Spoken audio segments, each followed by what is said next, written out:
And welcome to the episode 3 of the Corner of Thoughts podcast. This week we are sponsored by Nopetendo. Nopetendo, we do not care about you. By God. As always, I am Pervy Fat Man. And I'm Phoenix Otaku. So The let's iconic dive.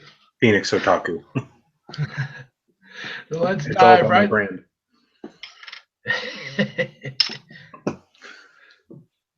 It's like David Otunga, it's all about me. It's all about the power.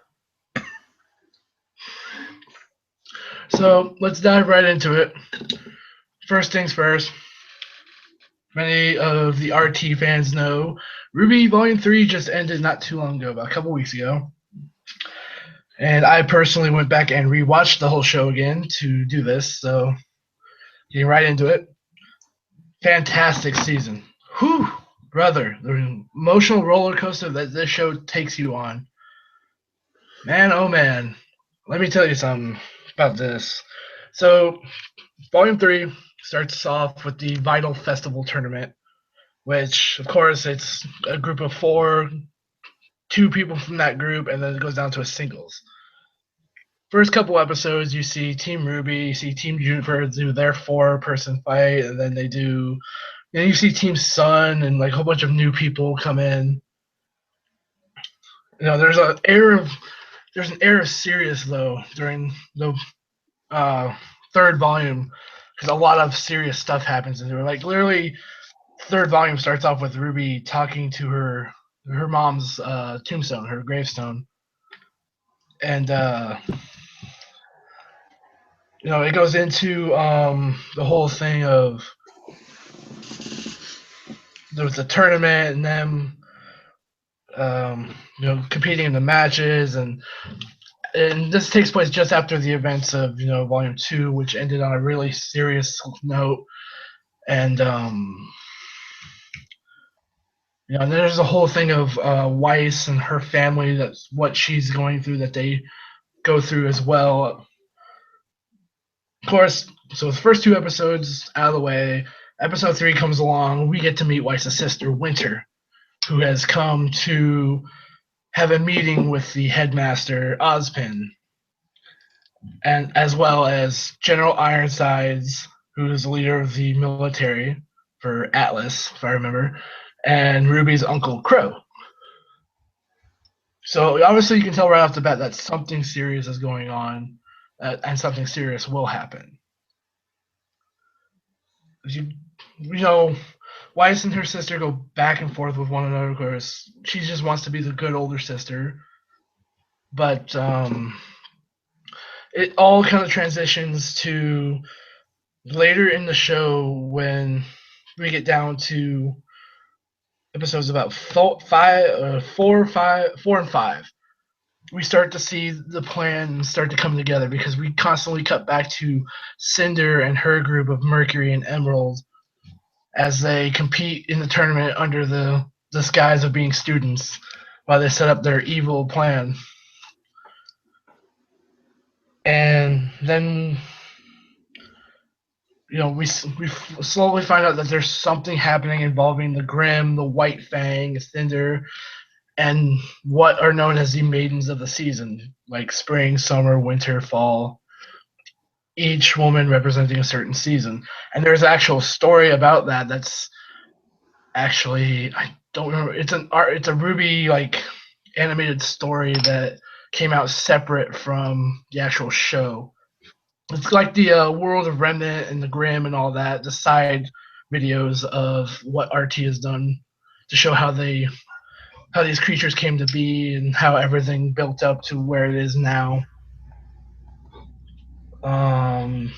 Moving forward onto, we get down to like the doubles tournament, and you see Yang and Weiss. They fight up against Team Funky, which is consistent of Neon and, for those RT fans, they'll know, or Achievement Hunter fans, Flint Cole. Is Funk Well, they were on a roll for a while in that match until Yang unleashed the inner beast all over them. But it gets down to like the singles tournaments. Of course, with Team Juniper, John and Pyrrha are the two people in the doubles, the Arcos ship as it's called. They end up with Pyrrha being the final member to go in, and then they have the singles tournament while everything's going on. Of course, we find out that Ozpin has selected Pyrrha to be the new Winter Maiden, or I believe it's Fall Maiden, if I remember. I think it's Winter, but she because she apparently seems to have the power of the Winter Maiden that was taken from somebody else, and it picked her as the choice. The way they explained it, but Ozpin explains the whole Foreign Maidens thing, and that it's actually real. He shows her Fall, who is in a chamber trying to keep her in a coma because she got attacked by Cinder and her little group, which was episode 7, and that personally is my favorite episode in the whole volume because it just shows a really good story how Cinder met Emerald and Mercury, and how they ended up trying to get the White Fang to help them, and it actually throws back to the Black trailer way back when it shows Blake and Adam storming the train and trying to steal everything that was on it. And we see them attack to Fall Maiden through trickery and everything, and how Cinder steals some of her power before Crow saves her. And into episode 8, they have the singles tournament that happens. Yang, was placed up against Mercury because Cinder, rigged it that way. And, of course, Yang beats them, but she thinks she sees Mercury attacking her, and she punches him right in the knee and breaks his leg.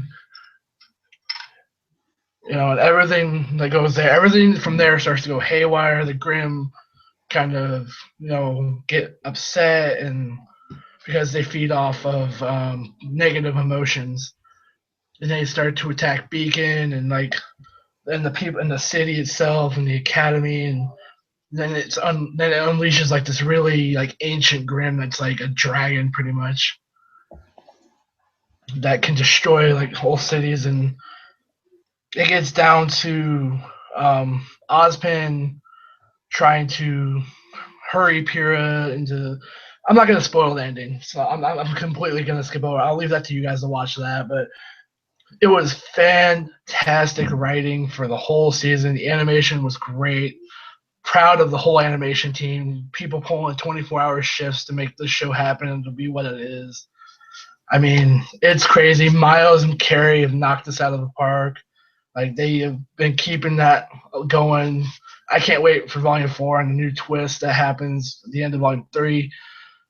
I personally cannot wait for Volume 4. Really, I mean, this has been the best season so far. So much stuff happened in the show that what just completely blew my mind. I was like, whoa. Every episode I sat there, I was just like, man, this season just keeps getting better and better. Then I had the worst idea ever to wait for episodes 10, 11, and 12 to come out full because it only goes 12 episodes. And I had the marathon, those 3 episodes. That was the worst mistake because that was an emotional roller coaster that was up and down for 3 straight episodes. And I can tell you, I was depressed for the rest of that day. It just goes to show that it's good writing. Everyone voice acting did a fantastic job. Everything that happened in the show was perfectly written, and I am really proud of how everything has worked out for Volume 3, and I personally can't wait till RTX in July. It's where they announce Volume 4.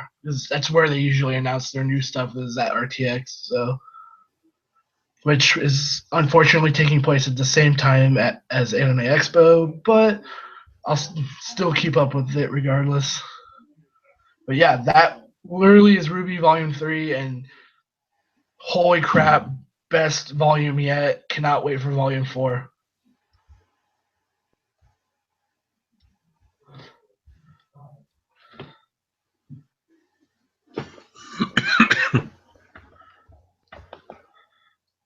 Okay, so shall we get into our wrestling talk? If you want to. Okay then, wrestling talk. WWE TNA Lucha Underground, yet again, 2 weeks of it. Of course, Don't worry, including this time we will not talk about it as long as you could watch WWE Raw. yeah, we'll be skipping over SmackDown this week because SmackDown really had nothing going for it. So Besides for being the A show before Fastlane. yeah, unfortunately.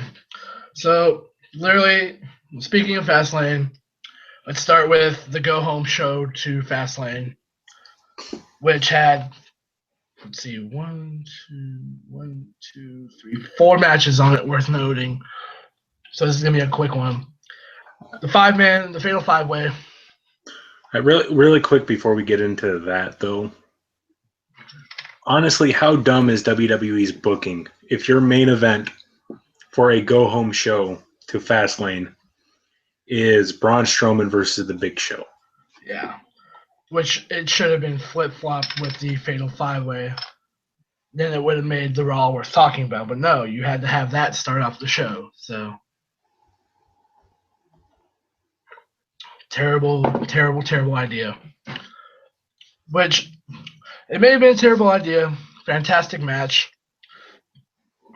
Fantastic match show. Everyone did great. How Tyler Breeze and Stardust were in this match is beyond me. So I have no idea. But they could have definitely gotten the point across through just a 3-man or a fatal or a triple threat. Yeah, they really could have. But they had to throw Tyler Breeze and Stardust in there for no reason other than just because. They suspended the only person that would actually make that match worthy of winners. How many days is left now? I don't know. When did Daniel Bryan retire and then count from there? I'm guessing it's been 14 days at least now.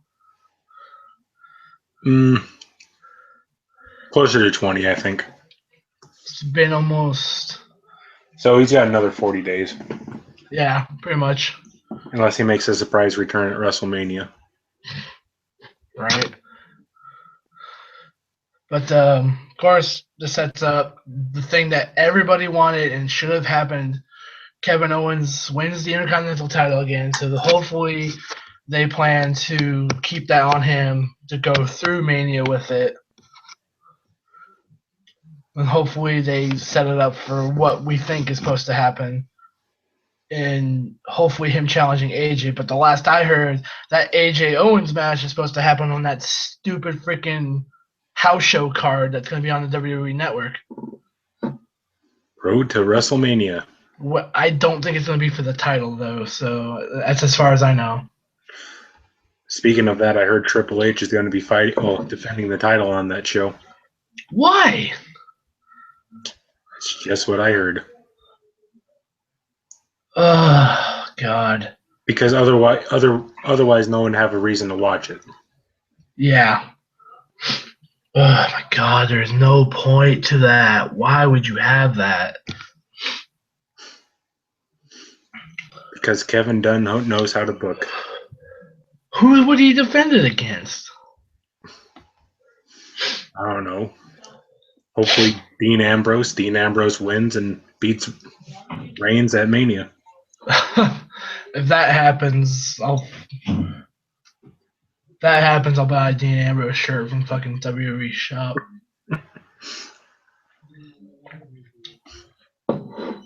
Dean Ambrose competes in 2 matches that weekend and proves that he's a lunatic.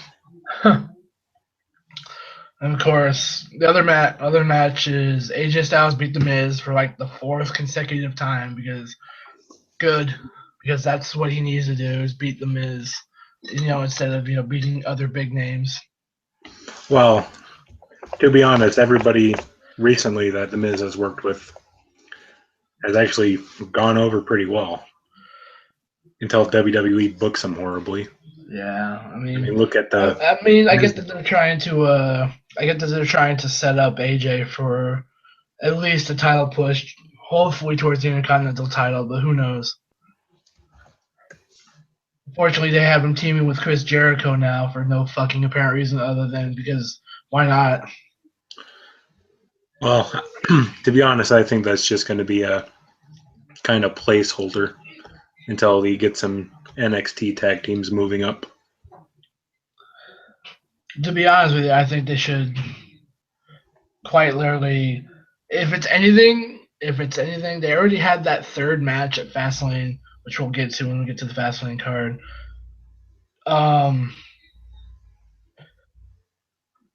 Literally, I get the feeling that since it's WWE booking, lol, that they'll end up having Jericho betray him somewhere down the line, and they'll have their fourth match at WrestleMania. Which is just me, but I don't know. From what I heard, I think Chris Jericho is going to be leaving here in the next couple of weeks. Heard his band or whatever is going to be on another tour or whatnot. Knowing WWE booking, though, I mean, it's all over the fucking place the last few weeks. So, well, now that Mania's literally in front of them, I think they're going to start wising up to their decisions. Yeah. But after that is Summer Rae versus Paige, and she beats Paige somehow because apparently Paige pissed off somebody backstage. She had to have not only lose to Summer Rae and within the same week do a fucking Snickers commercial that was on the WWE Twitter account. I'm telling you, every single diva that I think that's appeared on Total Divas has had their career ruined so far. It's not good. Now that Paige is on there, they have her doing Total Diva storylines. Yeah, instead of using her for talent to have her actually beat the shittier divas that can't really wrestle. I mean, all credit's due. Summer Rae is actually decent, but come on, you're gonna have her go over Paige, somebody who has enough talent on the roster. Well, and the thing about Summer Rae is that she hasn't wrestled in 8 months. That was like the first time she had wrestled in 8 months. Well, at least on TV, as far as we know. Whether she be on Main Event or fucking Superstars. I don't know. I don't watch those two shows. No, I was listening to a podcast after that week of Raw, and they were saying that was the first time she had legitimately wrestled in 8 months. That's ridiculous. So her defeating Paige like that just seems like it's gonna get her to be pushed for like a title shot somewhere down the line. Why? Oh, from what I heard, Paige pissed off somebody on SmackDown. Yeah, I thought so. Because people, because the writing team has a say over on SmackDown. Just write your matches and shut up. If somebody says something, you know what? You probably deserve it. Oh, and booking's not going to get anywhere if they keep having chips on their shoulder for every single wrestler that says something they might not like. Seriously. It's like, you know what? The wrestlers have an opinion too, no offense. But, I mean, I think the company should value the opinions of the wrestler more than they should their, bookings team. Well, exactly, because it's the wrestlers' livelihoods that are on the line out there each week. Exactly. So the wrestlers should be allowed to have an opinion in their company or in that part of in that company. So, of course, and the other final match worth mentioning, Social Outcast finally get a win on Raw. Heath Slater defeats Zack Ryder. Yay. Ooh. Now trending, Social Outcast, baby. But that was Raw from that Monday, 2/15. On to Impact. Which the whole thing was pretty much just a giant setup for Lockdown, of course. Yeah, it literally was. Here's mainly the talking points of that week was the Monsters Ball match. Let me mention the King of the Mountain title. I actually thought that was going to be a legitimate match. And then it goes to a double count-out draw. What the hell? Like, really? I mean, you have a blatant opportunity here to actually have Eric Young defend the title in a decent match against James Storm, and then you have it go to a draw. Really? Well, the main question is why is it James Storm who's fighting? Well, because it's because they're setting up for Eli Drake and or Grotto to cash in that briefcase sometime down the line. Well, but here's the thing: if you're going to have anyone from Beer Money fighting for it, to be fair though, is that because Beer Money had been feuding with EC3 and 2006 for like the last few weeks, so. You mean Eric Young? You said EC3. Did I say EC3? Yes. But here's the thing, though: it should have been Bobby Roode since he was the one who. Yeah, it should have been, but they put James Storm in instead, which was a weird decision. But yeah, like you said, literally the other match worth mentioning was Monsters Ball match, which was actually pretty good. And of course, they continue with the Janice teases. Mm-hmm. Which at this point, if you're not gonna let Abyss use that weapon, then don't even bring it anymore. Yeah, I think the spot of the match was actually a couple. Abyss getting knocked off the apron into that freaking pallet of barbed wire. Yeah, an old Mick Foley spot. Yeah.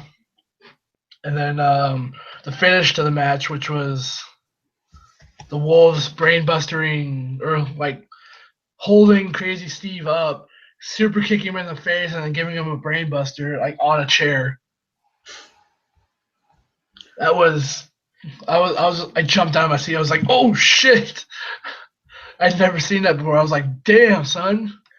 And of course, before that match, we got a whole setup between this other seemingly lunatic and Rosemary, which is looking to be setting up a feud going forth.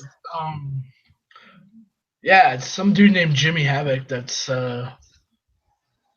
apparently Rosemary used to belong to him before. And don't worry, this isn't the father of Havoc.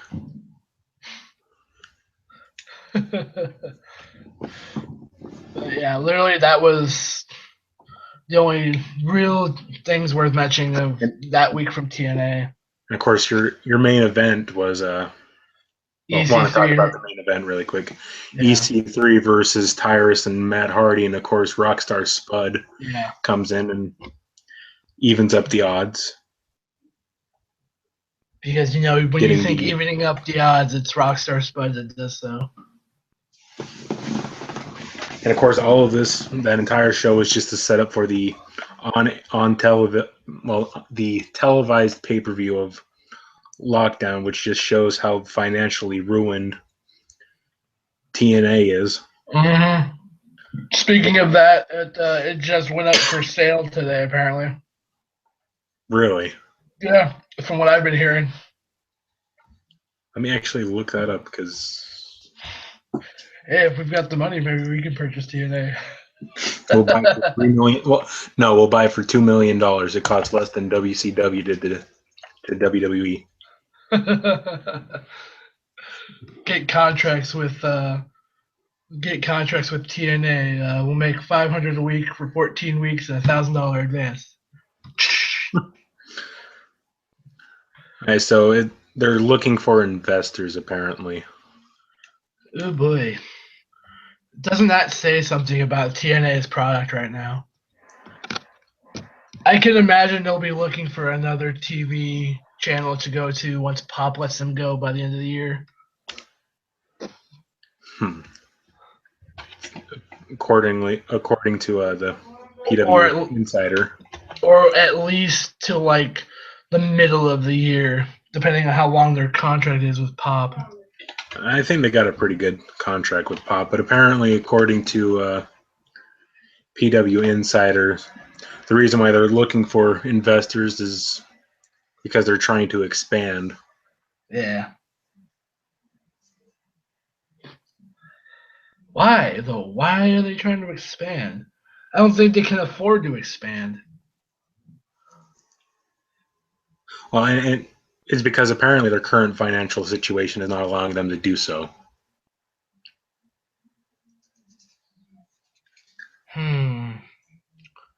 That's interesting. Does it say how much it's going for? No.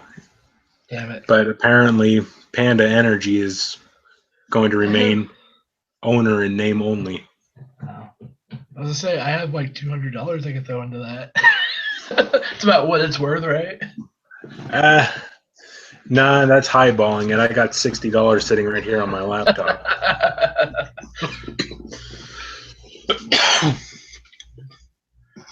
Always said that it's a sinking ship. It's just how long before it hits rock bottom.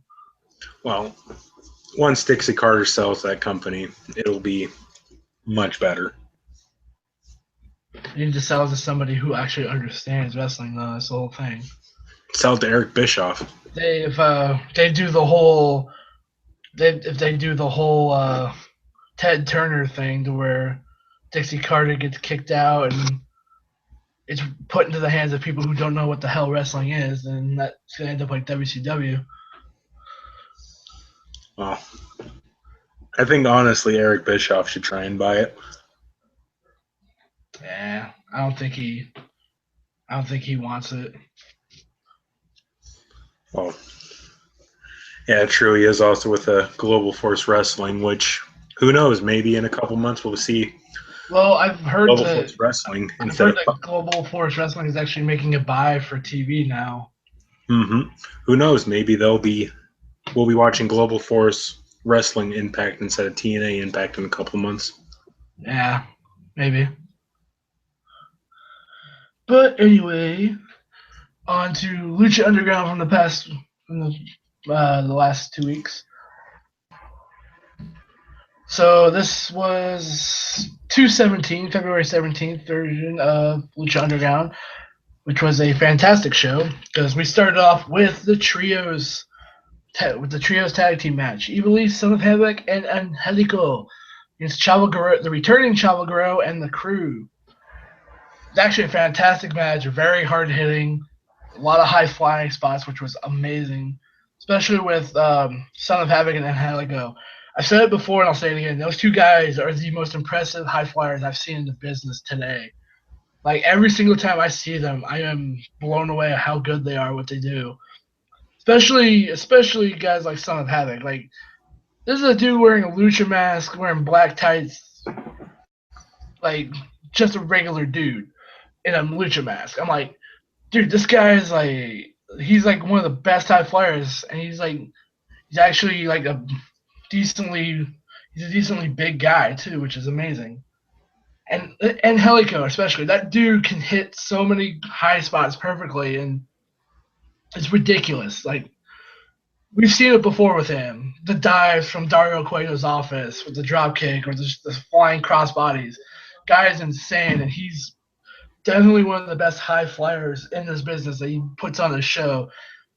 It's really cool that he's with an actual good company too of Lucha Underground because they put his talent to use. And of course, Ivelisse. I mean, come on, man. Ivelisse, Divas and Knockouts have nothing on her, man. She can kick most of TNA's roster's ass, probably. I mean, she is the baddest bitch in that building, so. Of course, at the end of that match, we had Tejano return with with with the leather with the rope wrapped around his hand, ready to knock out Chavo. Of course, Chavo escapes and lives to fight another day, while Tejano stares him down. So it's eventually Chavo Tejano is going to happen at some point or another, which is going to be awesome. So next match, it was a vignette for Joey Ryan and Cortez Castro backstage. You know, of course, it was revealed that Cortez Castro is actually a cop and that he is working to bring in Dario Cueto. Joey Ryan confronts him, saying, you know, nice match out there, ha ha ha. Watch how I do it out in the ring right now. So second match, Joey Ryan, hugely tough test against Brian Cage because he's not just a man, he's a machine. There's a couple spots in this match that were absolutely ridiculous. Oh my gosh. Of course, you know, you see Joey Ryan, guy's got great in-ring talent, and you know, congratulations to him. At least I think it was at least a week ago where he proposed to his girlfriend in ring mid match, by the way. And she said yes. So congratulations to him. There's a huge move in this match that was amazing. Cage just like this abdominal stretch into like a front face slam in this match. I had no idea what the hell it was. I was like, holy crap, that's an amazing move. Of course, his new finisher besides Weapon X is a Steiner screwdriver, which looked like it damn near killed Joey Ryan. The way he landed it, because it was literally like he hit him and he like Joey Ryan like folded over on himself and then just flat out laid on his back and got pinned 1, 2, 3. I believe it was after the match as well, to where Johnny Mundo attacked him, and that's what set up for next week on Lucha Underground, which was Johnny Mundo against Cage, which we'll get to that when we get to that. Of course, we have then we have the Rey Mysterio and Dragon Azteca Jr. segment. You know, the whole thing of talking about the 7 tribes and the whole thing about that training and everything that's going on. Literally the main event for the night, Prince Puma against Pentagon Jr., which was a fantastic match back and forth. There was a moment in this match which was freaking amazing. I'm sad that we didn't get a GIF of it. Puma was in the corner. No, it was Pentagon in the corner, like facing the corner. And Puma ran at him. Pentagon floated over behind Puma and caught him in a backstabber or lung blower on the way down. I was like, whoa. Like, that's unique. I'm like, dude, that was awesome. There's a point in this actual match, too, where literally guys they're throwing chops at each other, just chops after chops. Pentagon just like says, fuck this, pulls off his glove and just starts whipping Puma with it while he's against the ropes. And you can hear it like echo off the walls of the freaking the temple, which is absolutely brutal. Because all you hear is like over and over again, like glove against skin. Which ends up by the way, something that kind of like it was a weird ending to this match because Pentagon literally hits the freaking package pile driver, which is his finisher, by the way. Does not go for the pin. He goes for a surfboard. Puma ends up leaning back to where he almost escapes it. Pentagon's shoulders are on the mat, so are his. Ref counts 1, 2. Puma lifts his shoulders up somehow off the mat and gets an actual pin on Pentagon in that position, which was the weirdest way because I really thought it was a 3, and then they showed. Then like we saw the whole thing. I actually watched the episode again, watched that match again to see. He lifted his shoulders off the mat like seconds before 3. It was like, whoa, that was a hugely unique counter because I'd never seen that before. I mean, both talents in the ring, which both talents, perfect. That was a great match, back and forth. Puma picking up the win. Of course, Pentagon's not happy about that. He super kicks the ref. Go figure. It's because his name is Stan. Yeah. And Puma ends up catching Pentagon. He ends up taking him down and putting him into that armbar, that arm lock situation where it looks like he's going to break his arm. And when Puma's like, no, I'm not going to do that, and just rolls out of the ring. It's like you could tell that literally that this war between Pentagon and Puma is far from over. So we're literally, this war will continue for how long, I don't know, but it's going to be a good one. Of course, the ending card segment, we end up seeing Sexy Star, who has escaped Marty the Moss capture. She runs into the Mac, who's in the temple at some time, and she ends up, he asks, who did this to you? What happened? He's like, she replies back, Moth.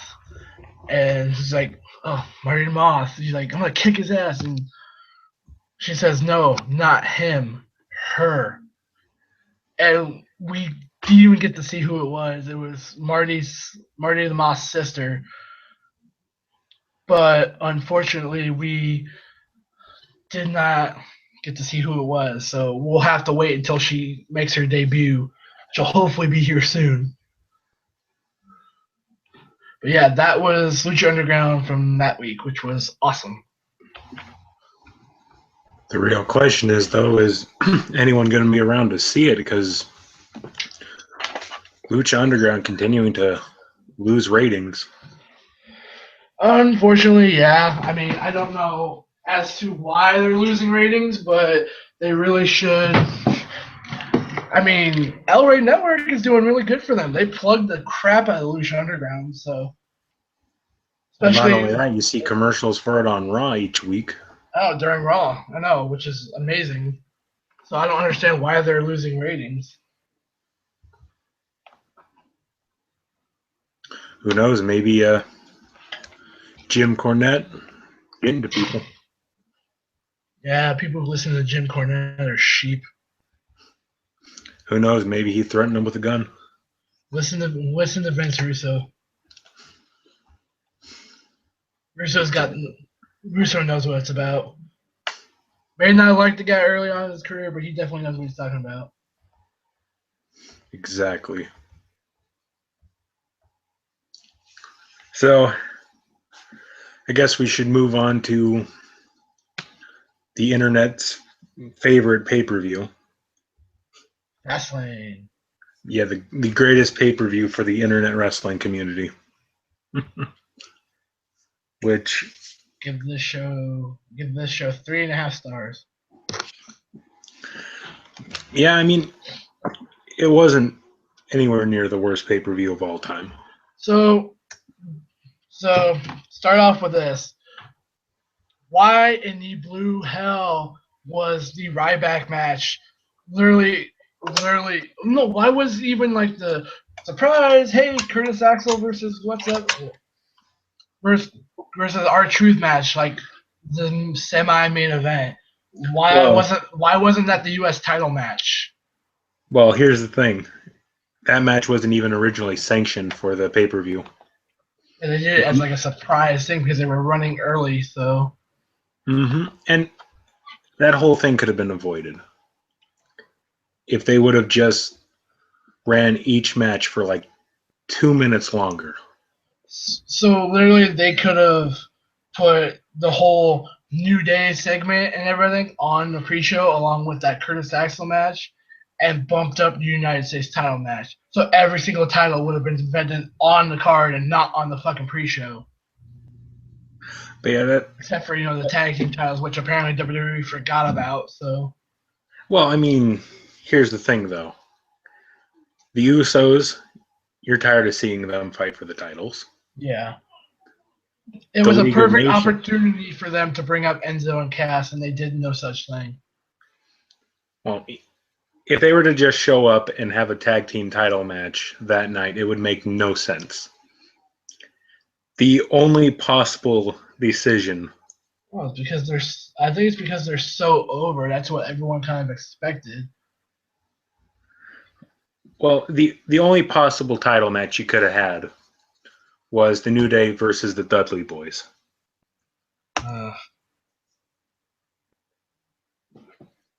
And hell, if you wanted a tag team match on there, you should have put the Dudley Boys versus the Usos, because that actually was a rivalry that had been built.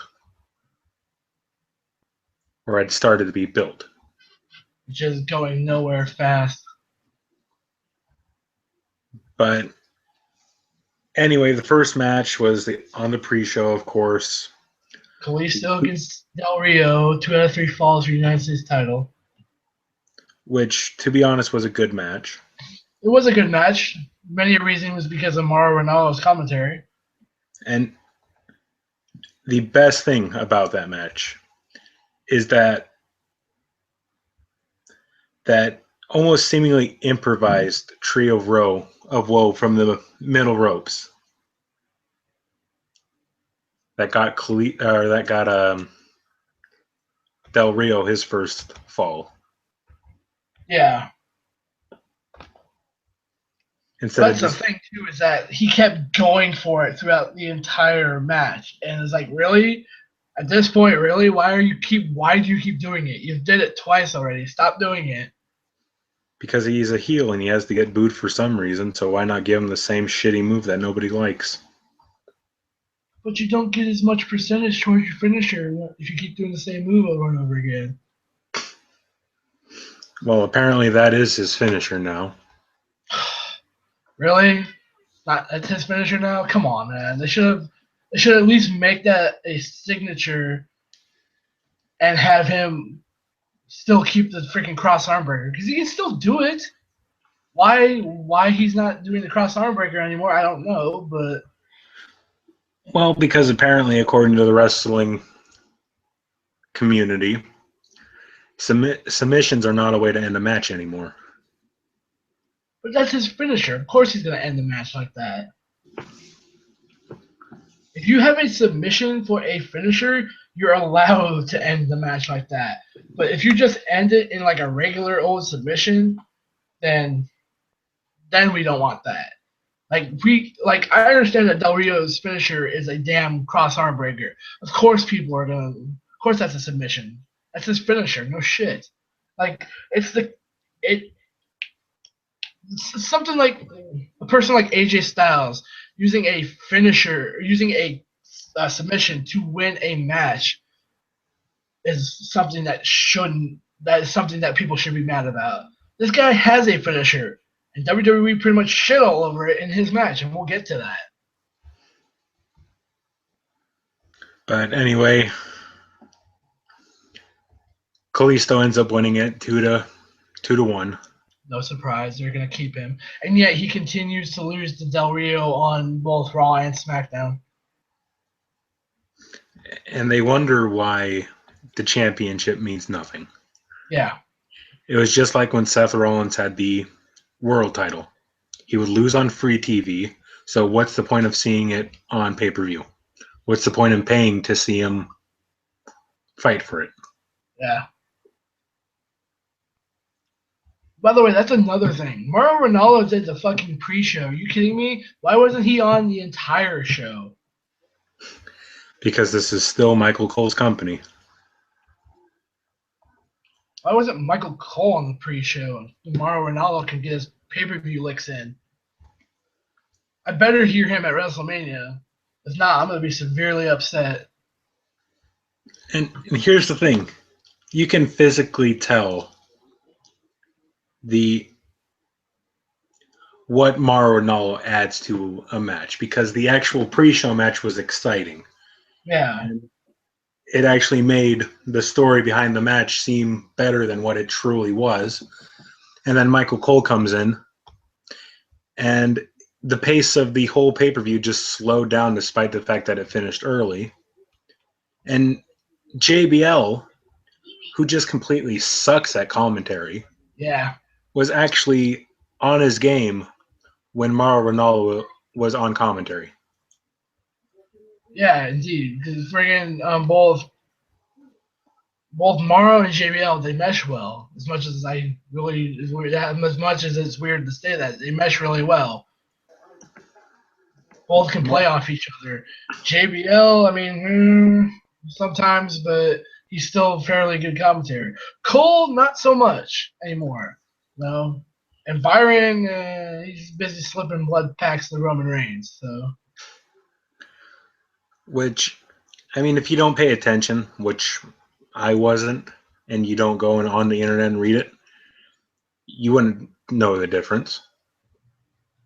And it still gets to point out that there was actual color in a match, but we'll get to that when we get to Raw.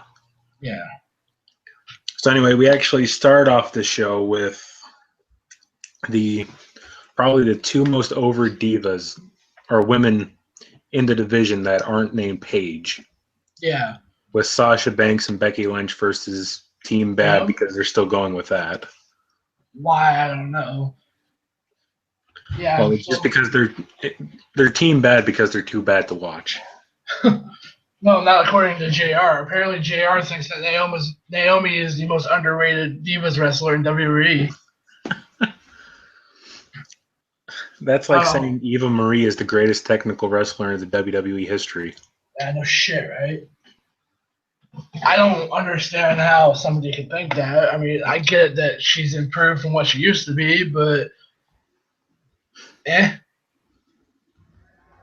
not exactly the most underrated wrestler. If anyone's the most underrated wrestler in that company, it's probably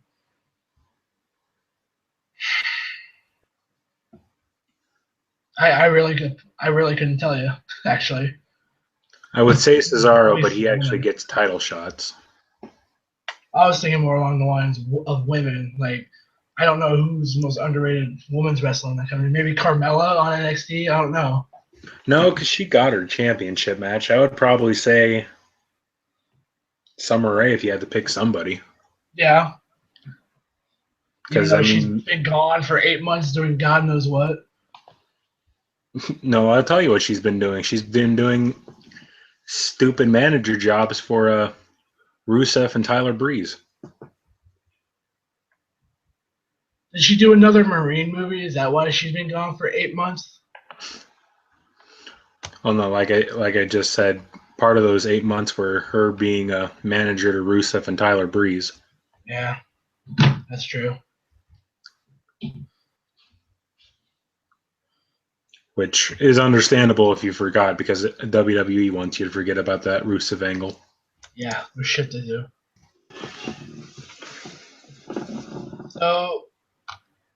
So both Sasha and Becky, they win that match because, you have to have the faces get over. Mm-hmm. You have the build towards WrestleMania. Yeah, which they might potentially have just ruined the Divas match for that. Yeah. But we'll get to that. Not. SmackDown. Raw. They continued it more on a SmackDown last week, so. Mm-hmm. But anyway, after that was the Intercontinental title match, which was one of the matches of the night. Yeah, and you just have to wonder what the hell is going on with Dolph Ziggler. No idea. Coming out in fucking cornrows. I know, right? Like half his hair was in cornrows, the other half was just his regular mullet.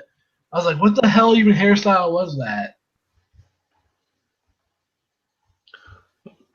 It's still better, though, when he was trying to be Tyler Breeze.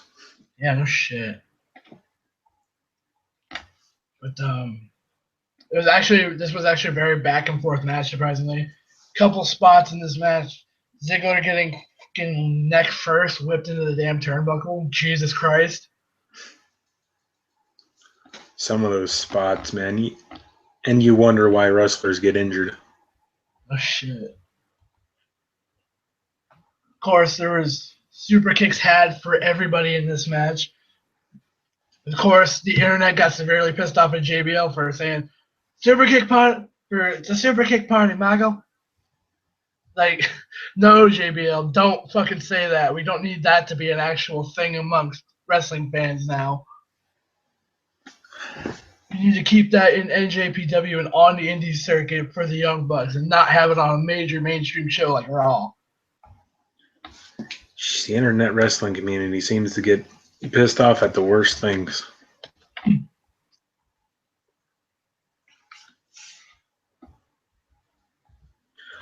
We all know JBL is going to do something stupid on commentary.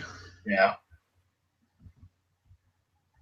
Of course, Owens, retains in this match by actually being a heel.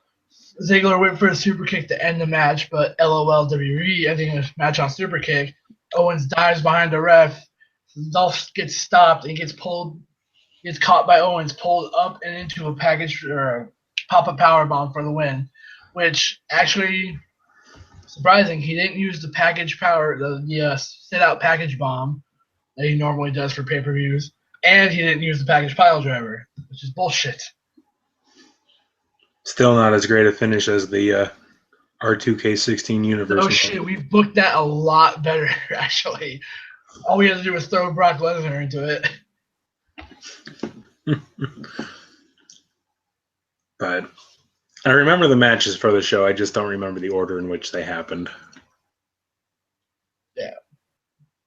And for Fastlane, I don't remember the order in which the matches happened. I have it here, so we're good. But yeah, Owens, of course, being a heel after the match, confronts Michael Cole, literally stares him down. It's like, yeah, that's my title, asshole. There should be your match at a Road to WrestleMania. Kevin Owens versus Michael Cole. If Cole loses, he's off commentary. As long as it can be 15 minutes of Kevin Owens just putting Cole through tables, I'd be happy. He'll do the hat trick on Michael Cole. But there, if you want to get hit him with the package bomb and the pile driver right after that. The only problem is you can't book that match because everybody would be rooting for Kevin Owens. Yeah, I know, right? And of course, the next match was the Titans and RWBY against the Wyatt family, which we'll just skip over that. Oh, no. This bullshit needs to be talked about. Okay, so rumors leading into this whole thing is that Braun Strowman was going to win, or was going to get the pin in this. And then this was going to start a huge push that would culminate with him winning the Andre Memorial Battle Royal at the Royal Rumble. Yeah, the Andre the Giant Memorial Game of Yahtzee. But I guess WWE realized this is a pay-per-view and this is the Wyatt family, and these two just don't mix. So fuck the Wyatt family to win clean? Ha, never. So apparently they had to put over the fresh talent of Kane, Big Show, and Goldberg. Yeah, which, by the way, Ryback is the biggest fucking troll because he had 4 sets of corner knees. 4 fucking sets. Are you kidding me? But just what a way to make that entire Wyatt family look strong. By the way, he injured Luke Harper. I think that was on Raw, though. No, that wasn't on Raw. It looked like he injured him during the match, but apparently it was a false alarm because they were back wrestling on Raw the next night. Yeah. It looked, well, because he had him up in, like, the shell shock, which looked like a Samoan drop. Yeah, he landed straight on the shoulder. But it was a decent match until the end of it. Yeah, no joke. That would be my one problem with this pay-per-view. That you didn't put the Wyatts over to push them against Lesnar. That's my issue. You have that storyline there. Why isn't that a thing? Well, because I think the better match became Lesnar versus Ambrose. Which I understand, but come on, man. There's a reason why they booked the Wyatt family to eliminate Lesnar from the Royal Rumble, and yet they still haven't followed through on it. I mean, why else did Paul Heyman cut that fucking promo on Raw the next night? Well, because in the world of WWE booking, they make a change to the script literally an hour before Raw goes on air, and I'm pretty much sure it's the same thing with the pay-per-view. So I bet the entire Wyatt angle has just been completely forgotten about. Yeah, I would not doubt it. And this is the problem with WWE booking. No continuity and no follow-through. Yeah, it's unless you're in the main event. If you're in the main event, then everybody remembers everything. But if you're anywhere else on the card, might as well forget it. Yeah, no shit. So anyway, after the piss break, we had the other piss break, Charlotte versus Brie. which the Divas title, which was what we expected it to be. Brie getting over on Charlotte for a while, then Charlotte coming back, Ric Flair pulling interference, and Brie just giving up, even though she was like an inch from the friggin' bottom rope. and they didn't even use Ric Flair at all. Instead of having him pull the ropes away while she's reaching for it, causing her to give up, it's just tap. Yeah.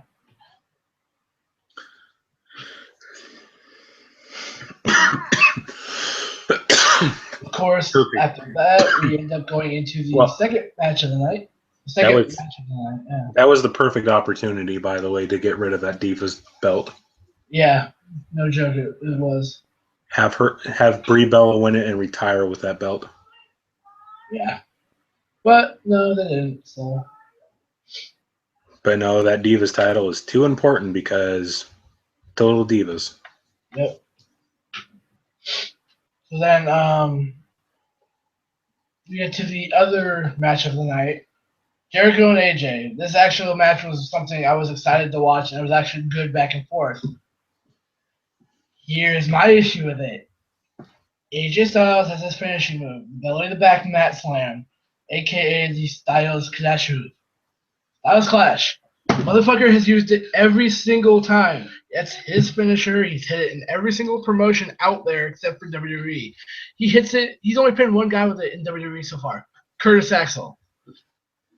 That was the second only time he's used that move, by the way. Yeah. Hey, you know what he does? He hits it on Jericho in this match. You know what happens? 1, 2, Jericho throws the fucking arm up. Are you kidding me? You just buried that fucking move, and you had him win with a calf killer. A submission move. For AJ Styles. A guy that's had a finisher for years. You're kidding me. WWE, what the fuck are you doing?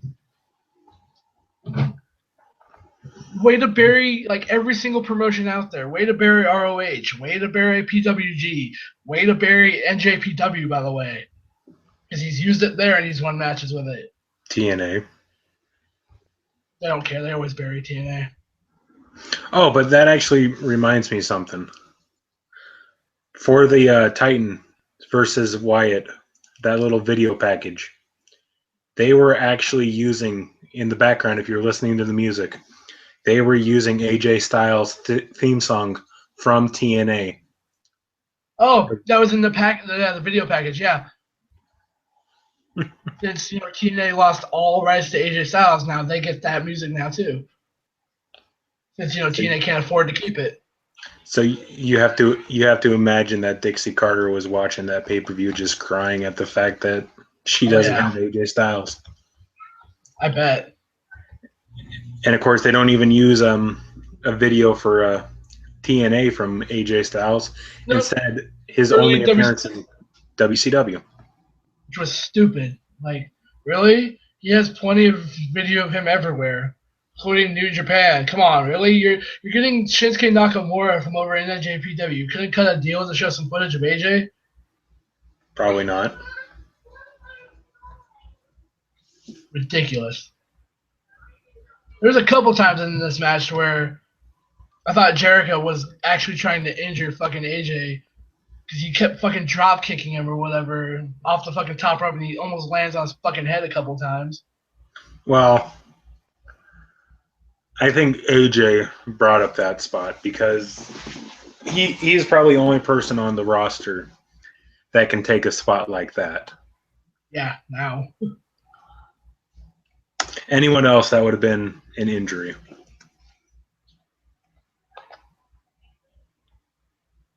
But Jericho completely botching the move outside of the ring where he throws AJ into the barricade.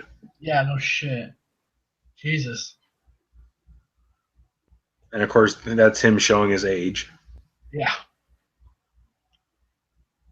Take a hint from Edge and Christian, man. Just walk away. You've got a goddamn podcast. You go on tour with your band. You make money. You don't need WWE at this point in time. Make a couple appearances every now and then, but hell, ask for a show on the WWE Network. Maybe put the Jericho podcast on there. Who knows? But I don't think he needs to be wrestling hardly anymore.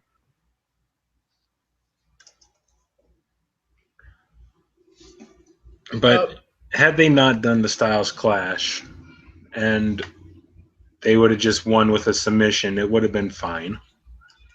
Yeah, really, but of course WWE screws that up. I mean, if he had won with a calf killer and hadn't used the Styles Clash, I'd be like, okay, I'm mad he didn't use the Styles Clash, but at least, he won. I was still had an issue of him not using it because that is his finisher and he's used it before, so why would they go and change it? Because it's WWE. They need to have him use it. Like, whether or not he just uses it on pay-per-view and not like every freaking week on Raw or SmackDown, that's fine.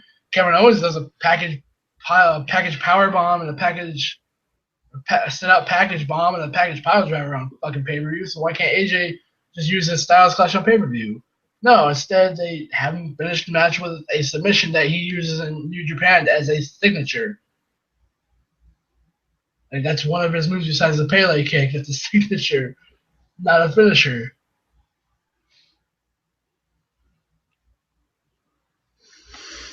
But after this match, of course, there's an hour and a half left in the pay-per-view, which you only have, or no, there was an hour left, and we get to the, and of course, just like Raw previously, the first 2 hours, phenomenal, and then they just completely throw Eva Marie at the final hour.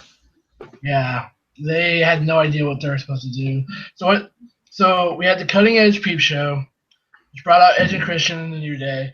Now, this is where it was speculated that Enzo and Cash were supposed to make their fucking debut and show up the New Day in order for them to start their feud with the New Day to get the title match that was going to happen at WrestleMania. But WWE said no. This is why I try not to read what's supposed to happen at pay-per-views. I blame what culture, man. I blame Adam like wholly on this because I believed him more than anything. So that's why I don't listen to people trying to talk about rumors about. Oh, he said it during the how he would book WrestleMania thing, so that's why I kind of believe that. I just view that for fun. I mean, it would make sense, but at the same time, I kind of gets people's hopes up too much. Yeah. So it starts off, of course, with New Day and Edge and Christian inside the ring, and of course they start just cutting stupid promo after promo until eventually. Well, let's put it this way: there's one point in that one promo to where they were asking, we've beaten everybody in this company. Who else? Who's better than us? the Ascension, the Usos, the Dudley Boys. Right then and there is when I actually thought they were going to bring out Enzo and Cass. Say, yeah, we're better than you, but again, they didn't. So we got to sit there through the crap known as League of Nations. And of course, one funny spot during that was Edge's line about him never seeing chocolate act so vanilla. Yeah, never seeing so much chocolate act so vanilla. Yeah. And of course, them even poking fun at Wade Barrett. Yeah. Getting in his 5 minutes. So that promo couldn't have ended soon enough. Yeah. But unfortunately, it ended too soon because right after that, we get the Social Outcast versus R-Truth. Well, Curtis Axel. Curtis Axel versus R-Truth, which pretty much can just be skipped. Curtis Axel gets a win. So good for the Social Outcast for actually getting a win on a pay-per-view. That's one bad thing is that their match was the semi-main event leading up to the main event. But it's also a good thing because they got a win in a semi-main event and a pay-per-view. So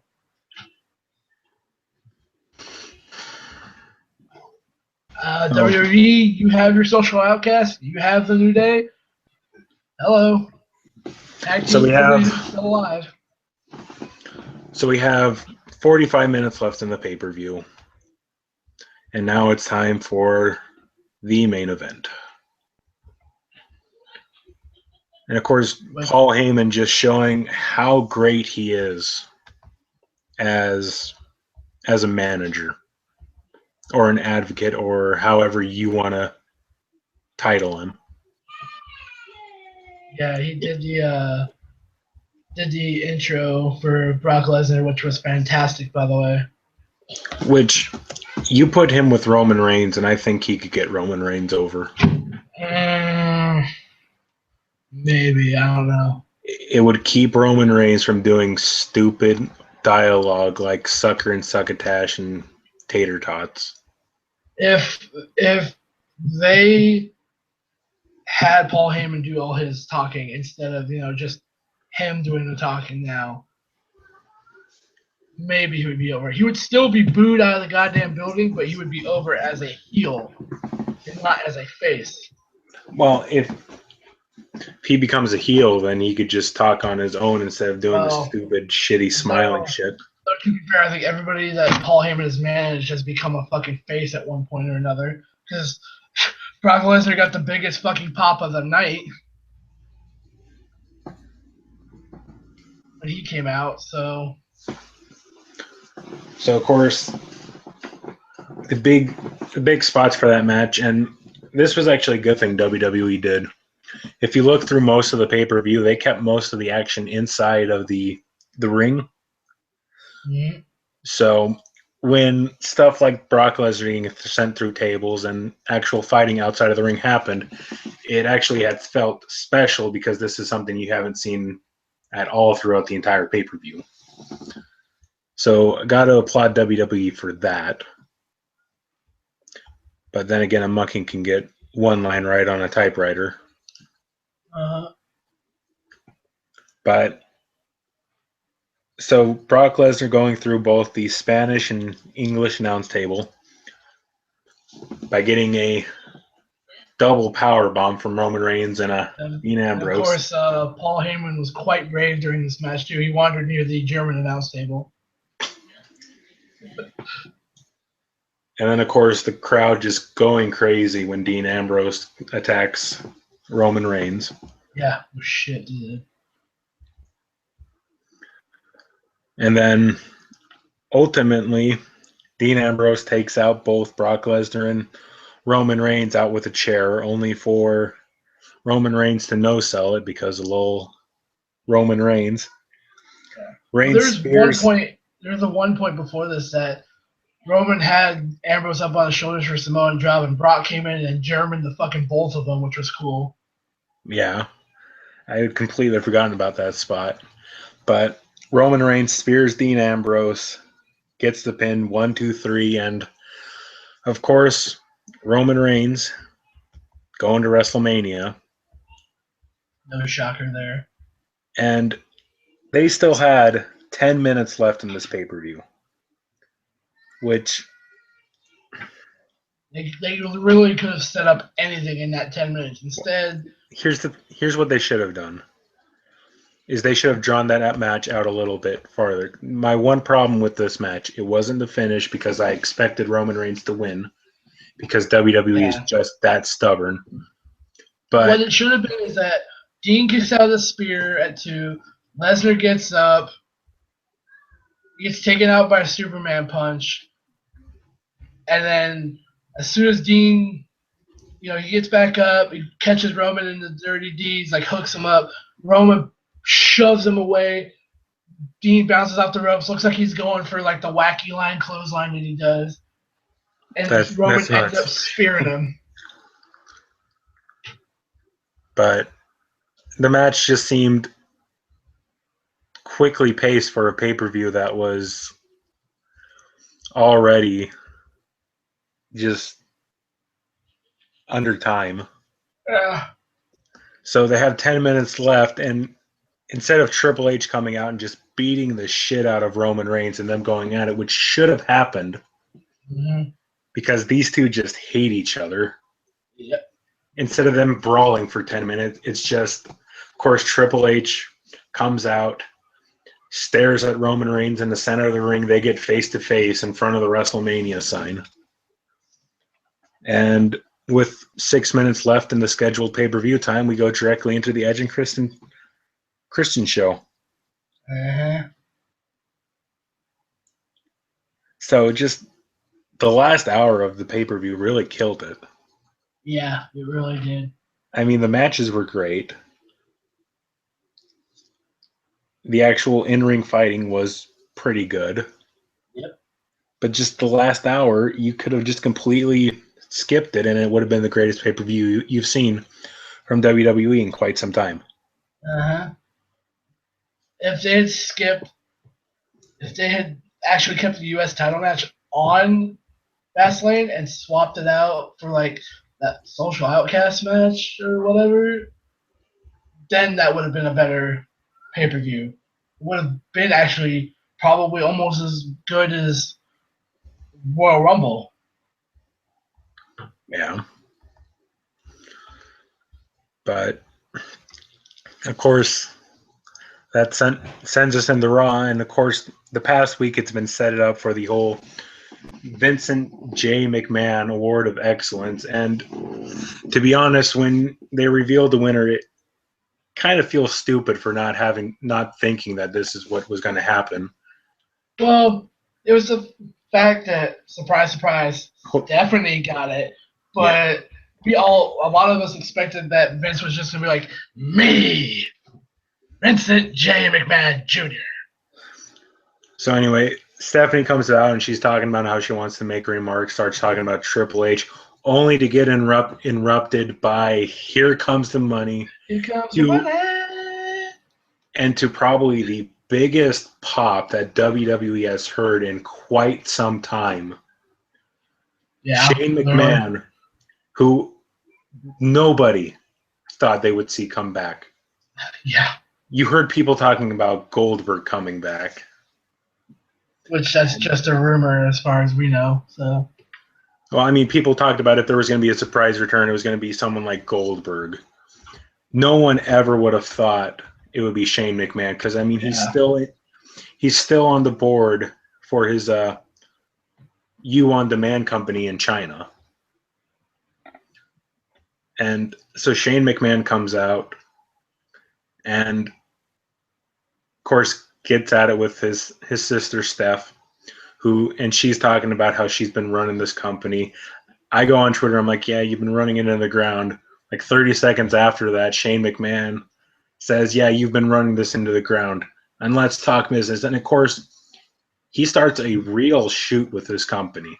No shit. He's like, it really blurs the line between reality and fake promotion. I know. It was like, let's talk about the stocks. Let's talk about the ratings. Let's talk about how many injuries your wrestlers have. it was almost as if it was supposed to be CM Punk delivering that promo. Yeah, like that was a big old pipe bomb. I was like, whoa, dude. And so, of course, Stephanie goes to the back, and they're going to talk more about that later. But Vince is like, okay, Shane, you're obviously here for something. So what is it you want? Money? I can write you a check right here and now. Shane just stops and is like, this ain't about money. I want control of Raw, which pretty much means he wants the WWE. Yeah. To which the crowd should have just started chanting, give him Raw. So Vince, being the cocky owner that he is like, okay, I'll give you Raw, but you have to give me one match. That's all I want. So Shane agrees, and it turns out Vince McMahon set up Shane for a match at WrestleMania inside Hell in a Cell against none other than The Undertaker. Which was huge because as much as it sounds cool, it doesn't really make sense. But at the same time, we're like hyped for it. Like, what doesn't make sense about it? Well, it's like the fact that we again Monday Night Raw is happening tomorrow. Undertaker's supposed to be there and talk about this whole thing. We don't know if he actually agreed to it or if he's actually going to be on Vince's side or he's going to heel turn against Vince. Who knows? Like it's all up in the air at the moment, pretty much for this whole thing. We don't know if Undertaker's going to say, "Screw this! I'm working with Shane now and not you," or. From what I hear from most people, they're questioning why would Undertaker side with Vince, and it's like, do you not understand that? Well, I mean, I understand Undertaker that has much. been the He's most been in the loyal company for person. 25 years. Mm-hmm. He was there through the Monday Night Wars, and instead of switching to WCW, which he could have done at any time, which probably would have just killed WWE, he said, no, screw it, I'm staying here. So, of course, it would make sense that Vince would pick The Undertaker. Now, if he actually sides with Vince, instead of saying, Vince, I agree with Shane, you're running this company into the ground, so for my loyalty to the company, I'm siding with Shane. That's another question.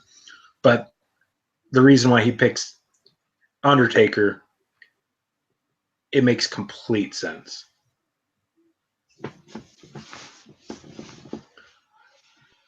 Yeah, we'll have to wait until Monday Night Raw rolls around so we actually find out his opinion, whether or not he'll actually be willing to go through with this match and or not. And of course, I mean, there's also the possibility of Shane just saying, "Nah, it's not going to be me. I'm going to pick this person, and he'll fight for me." Well, and that's a whole nother thing. Is like, if Undertaker's supposed to be the heel in the situation, are we supposed to boo him at Mania? I mean, well, it's like I put out on Twitter. I think this is the first time I want Undertaker to lose. I don't know what dramatic plot twist they have, but I mean, if it's anything, if Undertaker if he wins, I kind of expect him to just turn to Shane, smile, and then immediately chokeslam Vince. I mean, one thing that would be a complete and if they set this up, this would be awesome to see, and of course, fantasy booking for a lot of people. Shane, if I believe right, he still owns WCW, kayfabe anyway. yeah. I mean, even after the entire invasion angle, I mean, it never really said that he relinquished control of WCW. So what would be cool is if Shane comes out and says, okay, Vince, instead of you putting your body on the line like you used to do against Stone Cold and everybody else, if you're not going to do it, I'm not going to do it. And fighting in my corner is the No, he actually calls out Sting, the man who's been loyal to WCW. Well, I was going for like a Benoit joke and it'd be a whole swerve, but The storyline that's been building for 8 years. yeah. The whole family just comes out. Swerve. It turns out that what's his face has been working for WWE this whole time. Vince Russo. He's just been keeping quiet about it. That would be some swerve. Yeah. I mean, I could totally see Shane pulling a WCW card and pulling out Sting. yeah, but is Sting willing? Well, he's going into the Hall of Fame, so I don't know if he's actually willing to get back into the ring and hope not get himself injured again. Well, yeah, but the thing is, he'd be going up against Undertaker's, who is at the same age as him, so it wouldn't be as physical a match as a Seth Rollins match. We expect both guys to actually put on a decent show, so there's definitely going to be some points to where there's going to be at least a couple dives in that match. I mean, we kind of know that Undertaker is going to do that flying over the top rope dive unless he stopped doing that. I just want to see Shane do something like coast to coast. I'd be surprised if Shane actually pulled that off. I mean, brutally honest, I half expect Vince to sacrifice Shane to the old gods of wrestling and throw him off the top of the cell, but I expect him to get Mick Foley, but I don't know. But anyway, also another good thing that WWE is doing is they're starting to use more different places in their promos. So they put out this video on WWE.com of Brock Lesnar attacking Dean Ambrose. Which was like, it was literally him slamming him into a car twice, and then that was it. So then Brock Lesnar and Paul Heyman are out in the ring. And then eventually you hear sirens going off, and for some people you were hoping it was Scott Steiner coming back. Yeah, no shit. Well, it's because that's what it sounded like. It literally sounded like the sirens in his like music. Mm-hmm. And we all have expected. You hear me? Yeah, to hear "Holla, if you hear me." Scott Steiner walked down that shitty like chain link headdress that he has, and like, Brock, challenging you. You got 30% chance of beating me at WrestleMania. You got a 25% chance of beating me at WrestleMania because I'm a genetic freak. But instead, Ambrose, that insane madman, comes back, driving the ambulance that took him away, half-ass walking down the ramp, like falling over. He really sold that injury. Yeah, I believe he got F5'd on the floor. I think. And Paul Heyman walks up to him with a mic and says, he challenges Brock to a what was it? No DQ. No holds barred street fight. Yeah, it should be like the most violent match at WrestleMania this year, because we saw what kind of street fight Lesnar is capable of against John Cena. So yeah. And of course, that's where Lesnar F5s him on the floor. Paul Heyman walks up to him and says, "My client accepts your challenge." But then pretty much after that, we didn't get really anything until the main event. Yeah, really.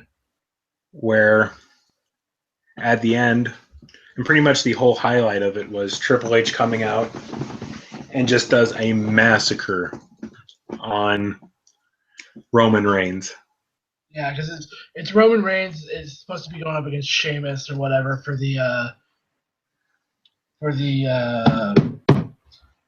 just as a freaking random match to end Raw, and you kind of figured something was going to happen at the end, and like right as the match is winding down, all of a sudden you hear.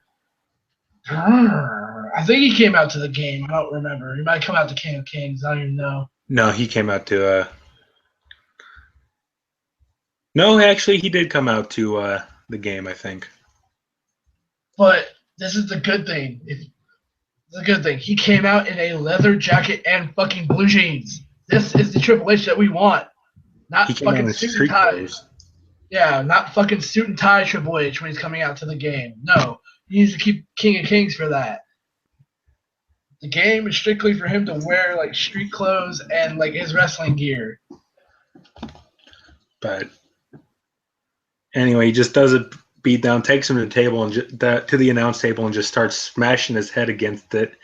And of course, that busts Roman Reigns open for anyone that doesn't read the internet. Thanks, Byron Saxton. But Roman Reigns actually getting color in this match, be it real or fake. Yeah, so literally the whole blood thing is like somebody described it pretty well. It's Vince saying nobody's supposed to bleed on the show, damn it. And then cut to Roman Reigns getting his ass kicked. Vince, Roman needs to bleed, damn it, to get over. No, he didn't get over because he still got booed and Triple H got cheered. So, well, it's like I was hearing on a podcast before. You're not going to get someone over by having them get their ass kicked. well, I mean, that's kind of how they used to build faces back in the day, though. It's like a heel would come out, kick the face's ass, and they would like cheer the face's name to give him power in order to fight the heel off. But yeah, but it's that's the not thing. that way anymore. Yeah, nobody likes Roman Reigns, and everybody loved what Triple H was doing to Roman Reigns. So I mean, you have an issue here. Here's the thing: you expect us to believe that the person who finished in the top 2 of the Royal Rumble 2 years in a row, who has gone undefeated at Fastlane, and who's going into a second main event of WrestleMania for the WWE title to be an underdog, how is that believable? Yeah, I know. But that's how they continually to book him, so. But so Raw ends with a bloodied Roman Reigns. They really pushed it too because I guess he legitimately had a broken nose that required surgery. I actually saw the picture of him with the freaking thing around his nose where he had surgery on it to fix his broken nose. And then it came out like 2 days after Raw that WWE in the windup for WrestleMania is actually thinking about going edgier for at least the next couple of weeks. Well, it's a good thing. Hopefully, it'll give them more ratings. I mean, sure they're sure at the top of the rating scale right now, but I mean if we have expected what's going to happen at both the WWE Network only show and Road to WrestleMania. Road to WrestleMania. I keep forgetting the name of it. Road to WrestleMania and what's going to happen at actual WrestleMania, we don't know. Like, well, let's put it this way: if there's a match that you need to have the WrestleMania pre-show, it's not the Andre the Giant Battle Royal, because that Battle Royal is going to be essential to who you push next and who gets over next.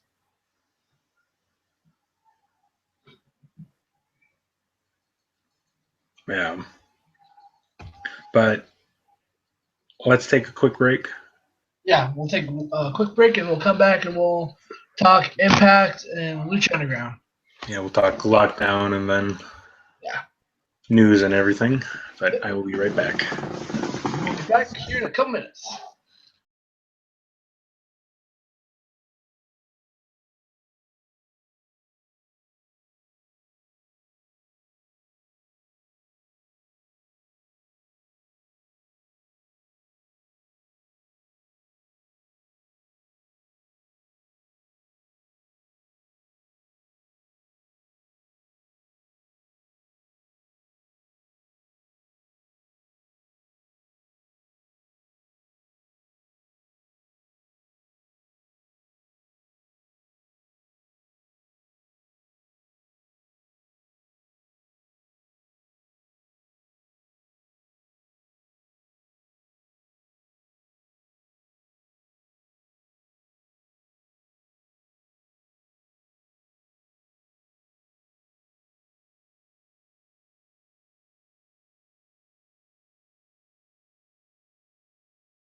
Okay.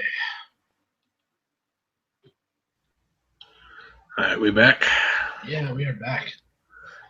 Give me 1 second to actually bring up the lockdown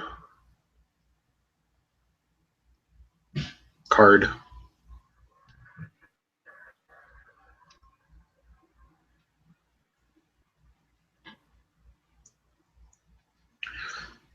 I have it. I just gotta wait for it to load.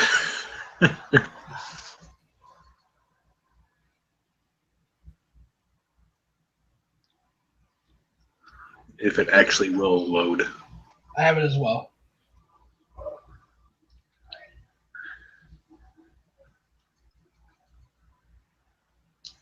You should have it through WrestleView, right?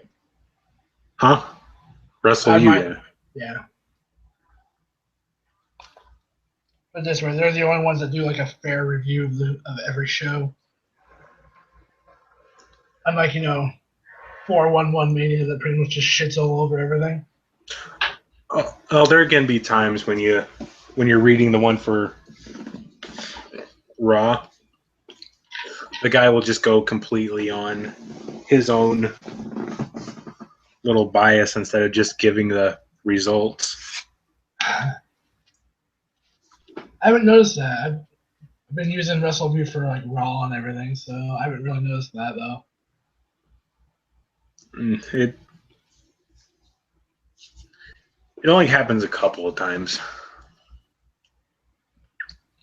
But anyway, it's officially loaded, so welcome back. We are officially on to the free TV pay-per-view of the formerly great TNA Lockdown, where every single match is contested inside the 6 sides of steel.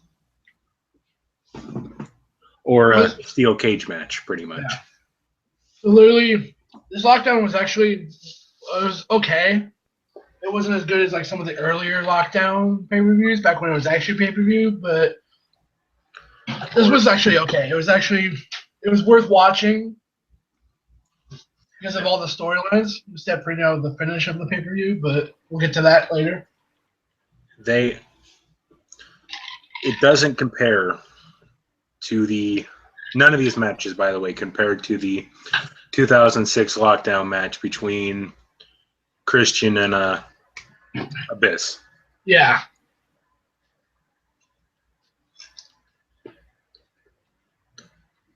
So anyway, the first match on there is, of course, Beer Money versus Team EY 2006. Back when Eric Young was "Don't Fire Eric." No, back when Eric Young was good.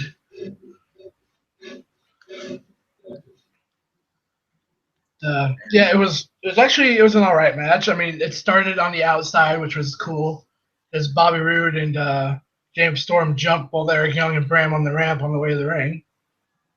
Yeah. But best part of it was seeing James Storm climbing over the cage to get into it with 2006. Which, yeah, that was pretty good, actually. I'm not going to lie, especially since there was an actual door that was completely fucking open the entire time. Well, yeah, but because you had Bram pretty much just guarding the door the entire time. Yeah. That was actually pretty funny. I enjoyed that. Of course, this match was actually kind of back and forth, which was surprising because I figured it would just be like a Beer Money squash match, but Beer Money did have control for most of the match, though. They did really well. Of course, they're the veteran tag team, did really well.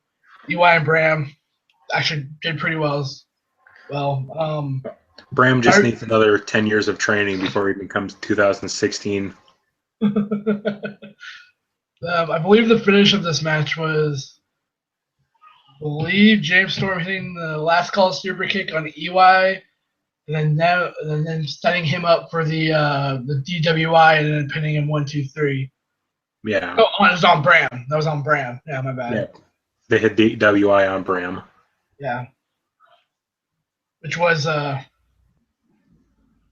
cool because we finally got to see them use their finishing move again after teasing it for a couple weeks. I think, if I remember.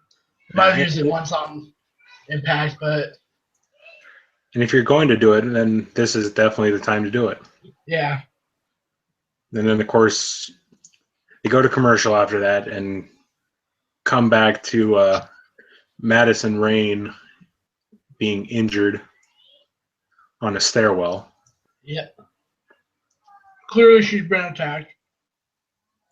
Yeah, the ghost of Awesome Kong. How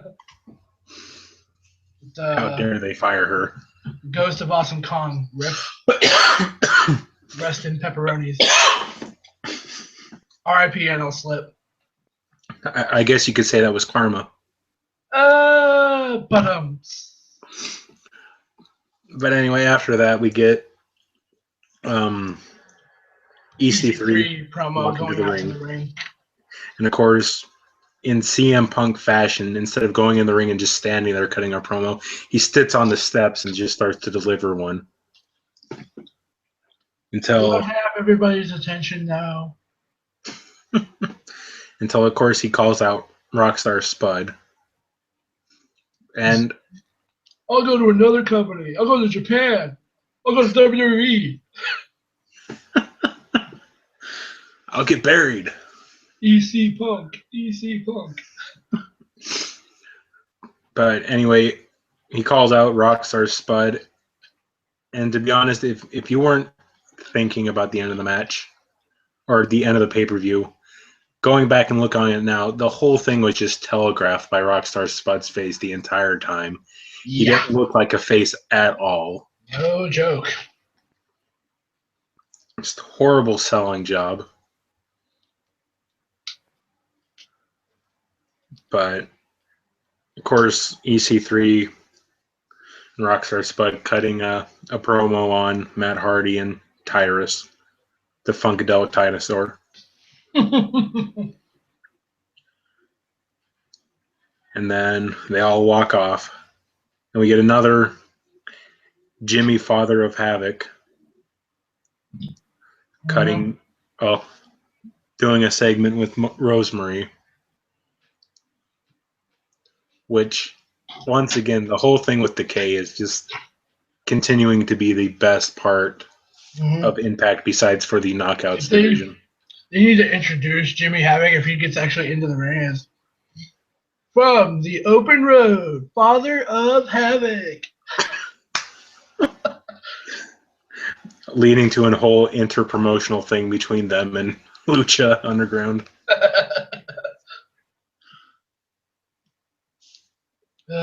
In a quads match for the quad title. Yeah, right. And it's just Kevin Nash on a pole. Kevin Nash on a pole match? Yeah. No, Kevin Nash on a forklift.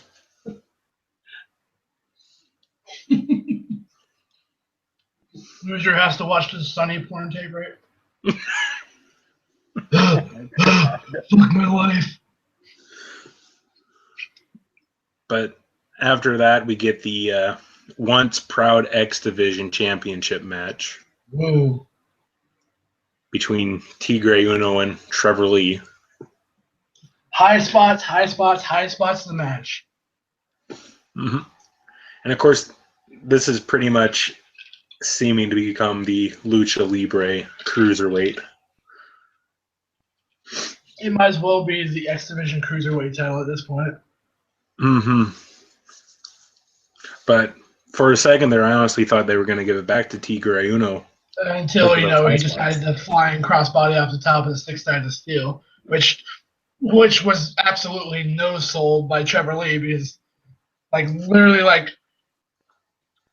couple seconds later, he kicked out of a 2 count, kicked out at 2, got up and hit Tigre Uno with the Fisherman's Buster for the win. Fuck high spots, apparently. Because, having a guy that's the size of Tigre Uno land on you is apparently not damaging enough. But for the most part, actually keeping the match in the ring, though. Yeah.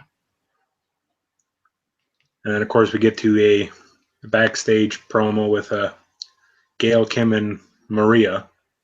Mm-hmm.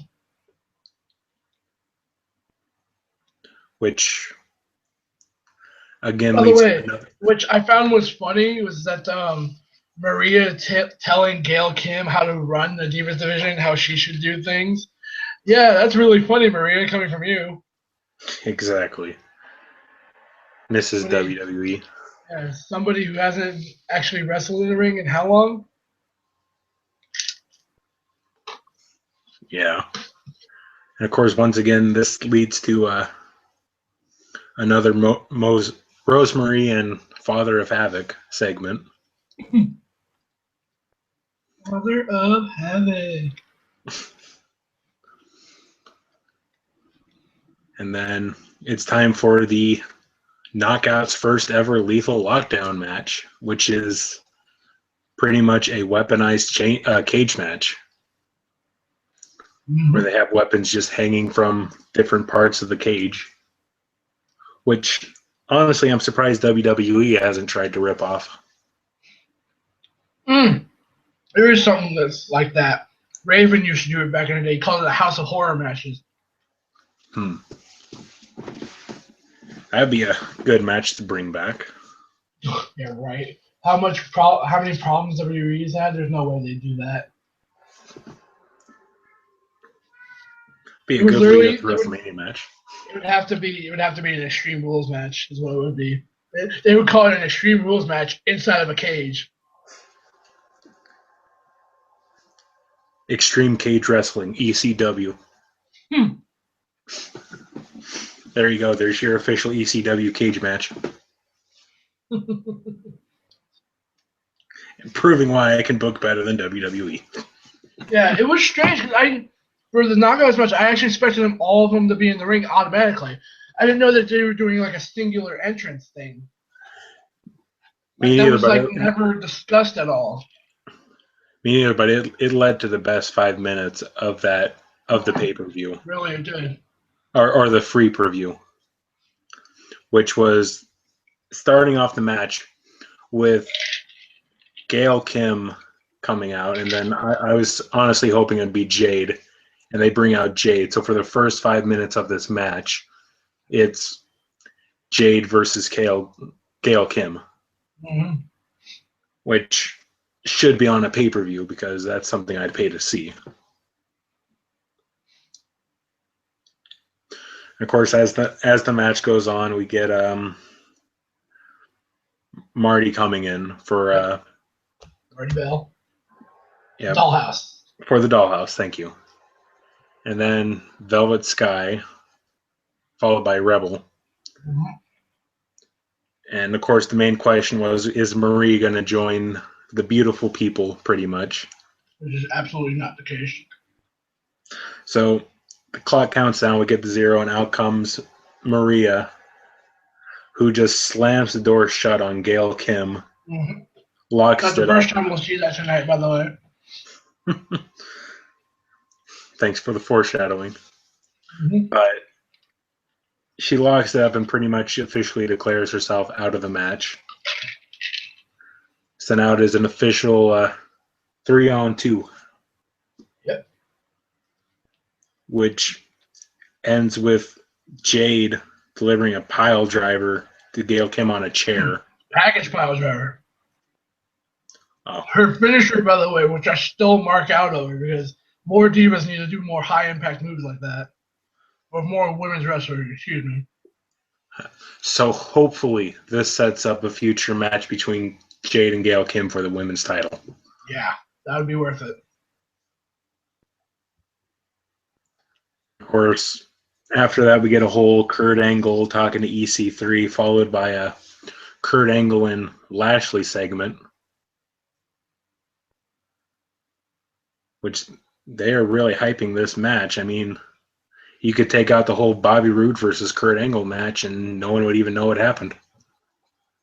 Watch that be like the worst match in Kurt Angle's like retirement thing. Yeah. I would laugh so hard. And of course we get to the Well, pretty much underhyped match of it all. Eli Drake versus Odar Grado the Great. Ridiculous match. Let's put it this way: the highlight of the match is at one point Eli Drake is trying to crawl to the door, and Odark literally starts pulling on his freaking tights, and his ass starts hanging out everywhere. And I didn't realize that until I saw the actual sensors on the damn thing. I'm like, why the fuck are there sensors? Because Eli Drake's ass was hanging out. So the UK fans got a show. Not one that they were expecting, but they got a show. Full moon over London. Somebody turned into a werewolf over there. American werewolf. But so literally the match ends with Odar climbing out of the cage, but Eli Drake has him by the mask. Drops down, he slides out of the mask. Oh, look, it's Grado. What is he doing here? Get him out of here. He won the match. What does that mean? Blah, blah, blah. Of course, he gets escorted out. We have another segment for with Rosemary and a Father of Havoc. Yep. But it actually gets Crazy Steve and Abyss involved. Yeah, so they're saying like Abyss is like, Jimmy Havoc, Rosemary's ours now, and blah blah blah. And I'm like, what is going on here? I mean, whatever it is, it's setting up to be something good. Yeah. The only question is who's going to be Jimmy Havoc's partner. Yeah. From the open road, son of Havoc. The Havoc brothers. Derek Cueto just walks in on the match. This is the ladder match. Ladder match. Whoa. Whole arena just turns into a temple. Biggest twist yet, Dario Cueto buys TNA. Changes the name to Dario Culo. Just he buys TNA, he just adds another hour to Lucha Underground just on a different channel. Lucha on Impact. But after that segment, you get again Billy Corgan showing his face on TV again, and having him having an argument with Grado or whatever.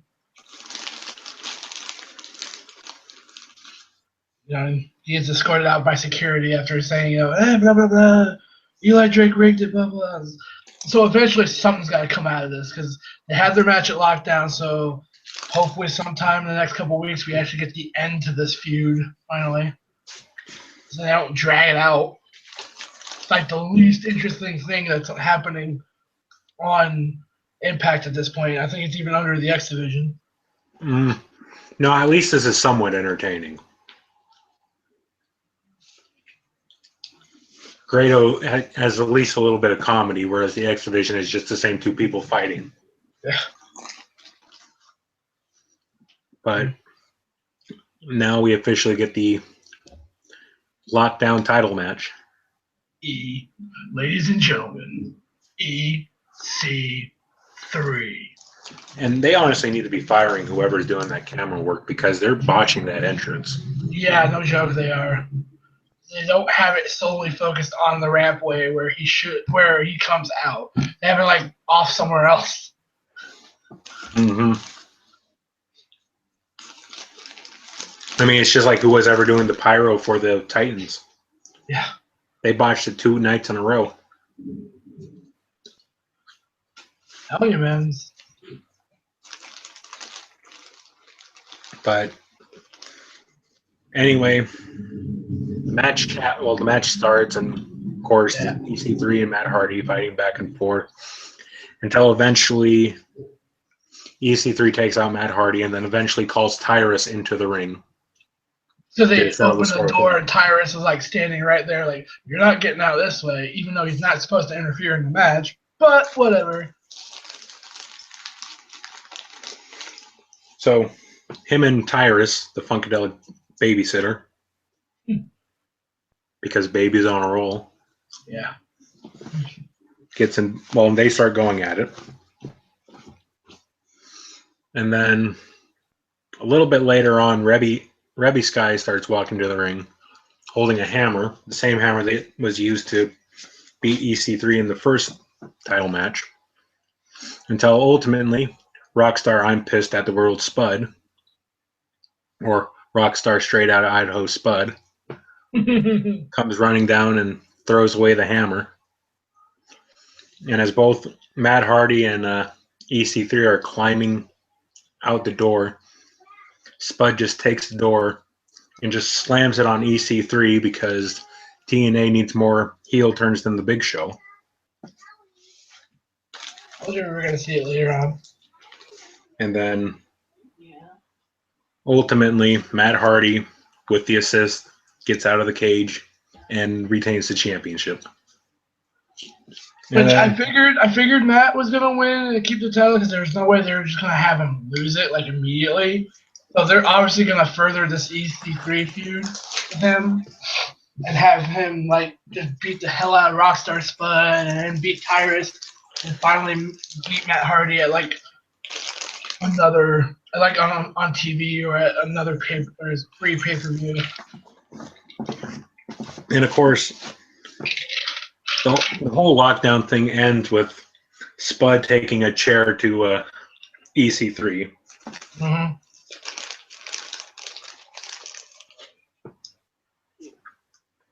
So they pretty much telegraphed the whole thing from the beginning. Yeah, so it's obvious that they're going to have a chairs match on TNA this week between those two.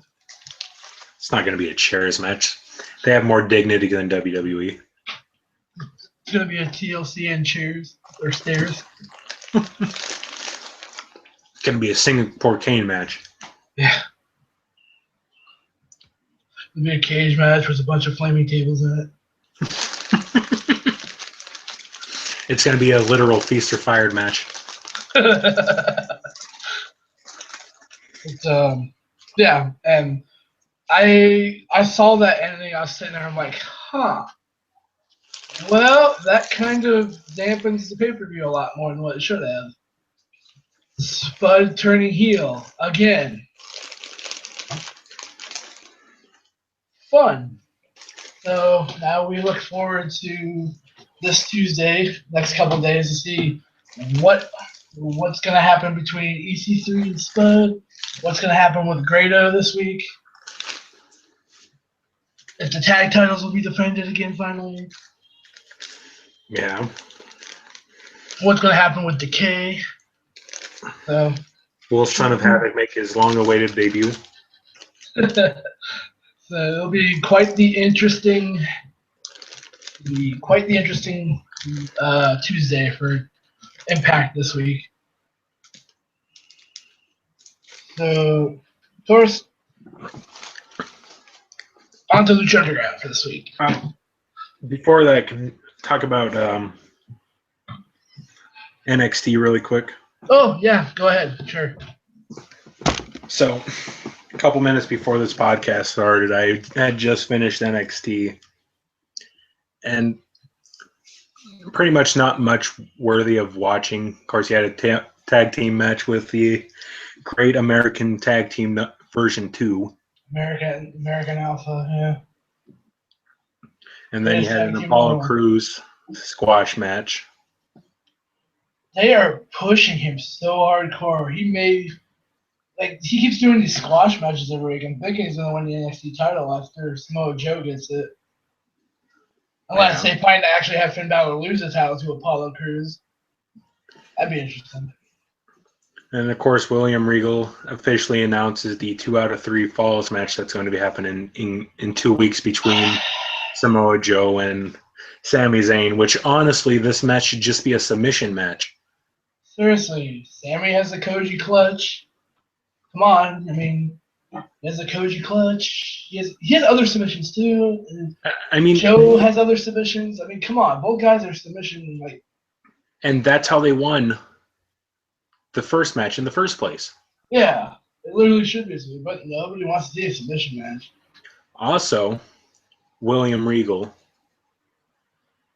turns to the camera afterwards and says, the contract has officially been signed, and next week we will have a certain superstar debuting. Didn't say any names, but just that a certain superstar will be making their in-ring debut next week on NXT.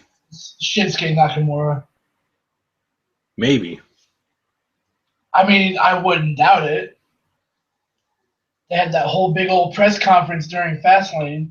Well, but remember that NXT is recorded like a month ahead of time. That's true. Good point. So, yeah, damn. Maybe it might be the rest of the Bullet Club. Who knows? but unless they just started a new round of taping. Yeah. And of course, also next week, or no, first they had the Carmella and Bayley taking on All Botch Everything and World's Shittiest Leg Drop. And Corey Graves is just such an awesome heel commentator. Eva Marie is coming up, and Tom, the other guy who does the announcing, I can't remember his last name. He just starts talking over Eva Marie's entrance, and this Corey Graves turns to him and just says, "Shut up, Tom."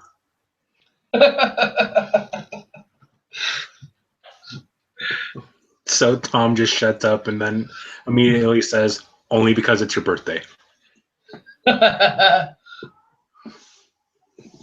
So just these two providing. That's how good the commentary team is down in NXT.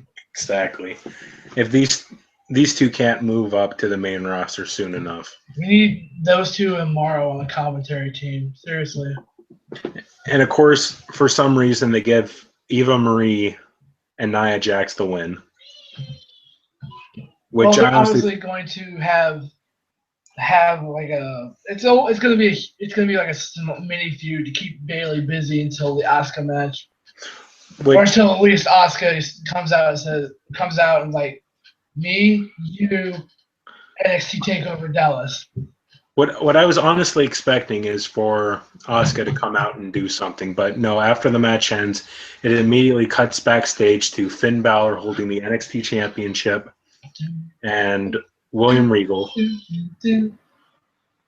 And William Regal turns to Finn Balor, and they're talking about his title reign coming to the historic long streak. So, and there's being all this talk about who's the greatest NXT champion ever. So William Regal announces to end the show that next week we will be seeing Finn Balor take on the current holder of the longest title reign, Neville.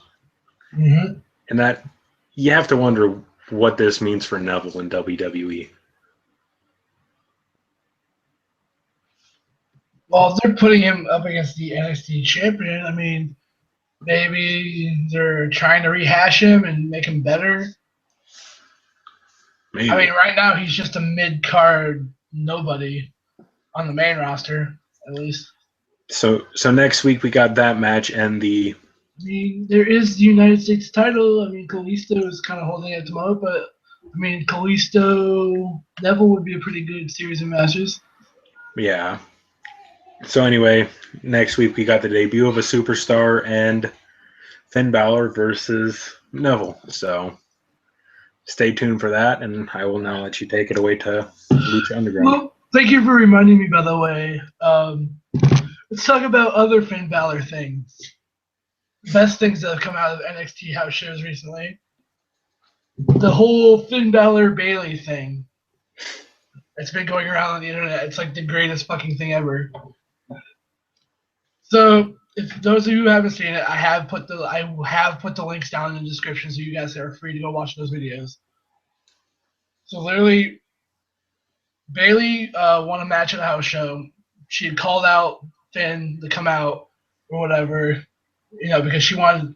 I think it was like she wanted to thank him for doing what he does, being NXT champion or something like that, and that he was feeling a little bit down because he had gotten injured. There's a little ankle injury or whatever, and she had said, "You know what? I have a way to cheer you up." So she disappears backstage, and then Balor's music starts playing. Now it's not the Demon Balor entrance; it's the actual just regular NXT Champion Balor entrance. To where music hits, and out comes Bailey wearing a jacket which has Balor Club written on the back, doing his whole jacket flash entrance that he does. She's the fourth man. acting like Balor does in entrance, and he's impressed by the whole thing. She actually gets him to do it, like do the whole arm thing while he's on crutches. And what's funny is that he does it once, looks like he's about to fall over, and he goes back to do it again, and he ends up falling out straight on his ass, which was pretty funny. Of course, that hurt. Like they did the whole thing. They ended up hugging at the end, because they're best friends. Turn around about 2 weeks later. Finn and Bailey are in the ring together again. He's like, because you made me feel happy again when I was down in the dumps when I was injured. I wanted to thank you in my own special way. Walks backstage, and then all of a sudden you hear Bailey's music hit, and Balor comes out. Actually, no, Bailey's on stage at this point because he brought her up there with him. He comes back out wearing everything Bailey, like the I'm a Hugger t-shirt, and starts doing her entrance. And then the wacky waving Flavor Warfare 2 men come up and does like her whole entrance. Right towards the end of that, Bailey's like, "Oh yeah, by the way, here's a Balor Club t-shirt I just happen to be wearing underneath the jacket that I'm wearing right now." And it's like, Balor Bailey, what the hell's going on here? People like the fan fiction writers are out there already typing away at their keyboards. It's a swerve. They're a couple now. Yeah, the Balor Club is the next D-Generation X. Yeah, the Bally or Finlay ship. The Finlay ship. And then, of course, this past week. Demon Huggers. Yeah. And then this past week, literally, there's another instance at another house show to where Finn Balor is like, this whole thing of, it was funny because in the weeks prior, Balor had like Bailey had asked Finn like, what does Balor 316 mean? And Balor replies back, Balor 316 stands for I just hugged your ass. And like it's like I'm a hugger shirt, and they start hugging again or whatever. But again, this week we saw a video of Finn Balor and Bailey at another house show. He's like, you know what? Finn Balor 316 says, "May I have this dance?" And the music hits, and I had the time of my life. And like this is like an awkward high school dance to where like they don't really know what to do. Acting like all embarrassed and shit. It was freaking great. It's absolutely amazing to see those two interact with one another in like the house show circuit. It's something like if you're like have a bad day, I guarantee go to those links and watch all three of those videos, and your face will start hurting from how much you'll be laughing and or smiling because those videos were so good. It's like if Balor Club becomes this big thing, Bailey's gonna join because she's the Balor babe now at this point.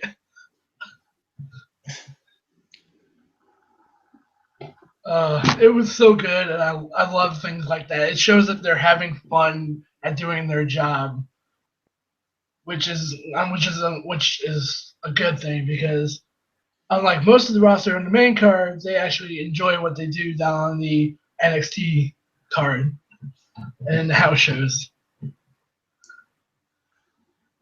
But that is what I wanted to mention from NXT, which made me super happy. But another thing that makes me happy, Lucha Underground, February 24th. The opening segment was literally Pentagon Jr. bowing to his master Vampiro. Literally, Vampiro saying that he needed Pentagon in order to unleash Vampiro because Ian Hodgkinson had buried him in the deepest, darkest places of his mind through some help other people, which references earlier in the season when he was at like a mental facility. And Vampiro's like, you know what, Pentagon, do not let anybody stand in your way, even her being Katrina. So, cut to the temple, first match of the night. Guys already in the ring. Jack Evans, he's the best. Cuts his promo, says he's the best of the best. He's the Dragon Slayer. He's gonna make Drago his bitch. And literally says, and that's how you're supposed to do your job, to Melissa Santos, which I thought was pretty humorous. And PJ Black comes out. They go back and forth, which was a really, actually pretty good, intense match. And Drago appears wearing this weird-ass freaking helmet that looked like a goat with like a devil horns and everything. Wielding fucking nunchucks like he was Bruce Lee. And of course, he ends up distracting Jack Evans, and Drago makes his way down the ringside eventually. He goes to hit. I don't know why this is a common thing now, people spitting mist in other people's faces. Because we saw with Rose Marie back in TNA during the Monsters Ball match when she used the red mist and the green mist. Drago spits the green mist, but he misses, hits PJ Black, causing Jack Evans to roll him up with that bridging roll-up that he does for the win. Which, of course, PJ Black loses again, but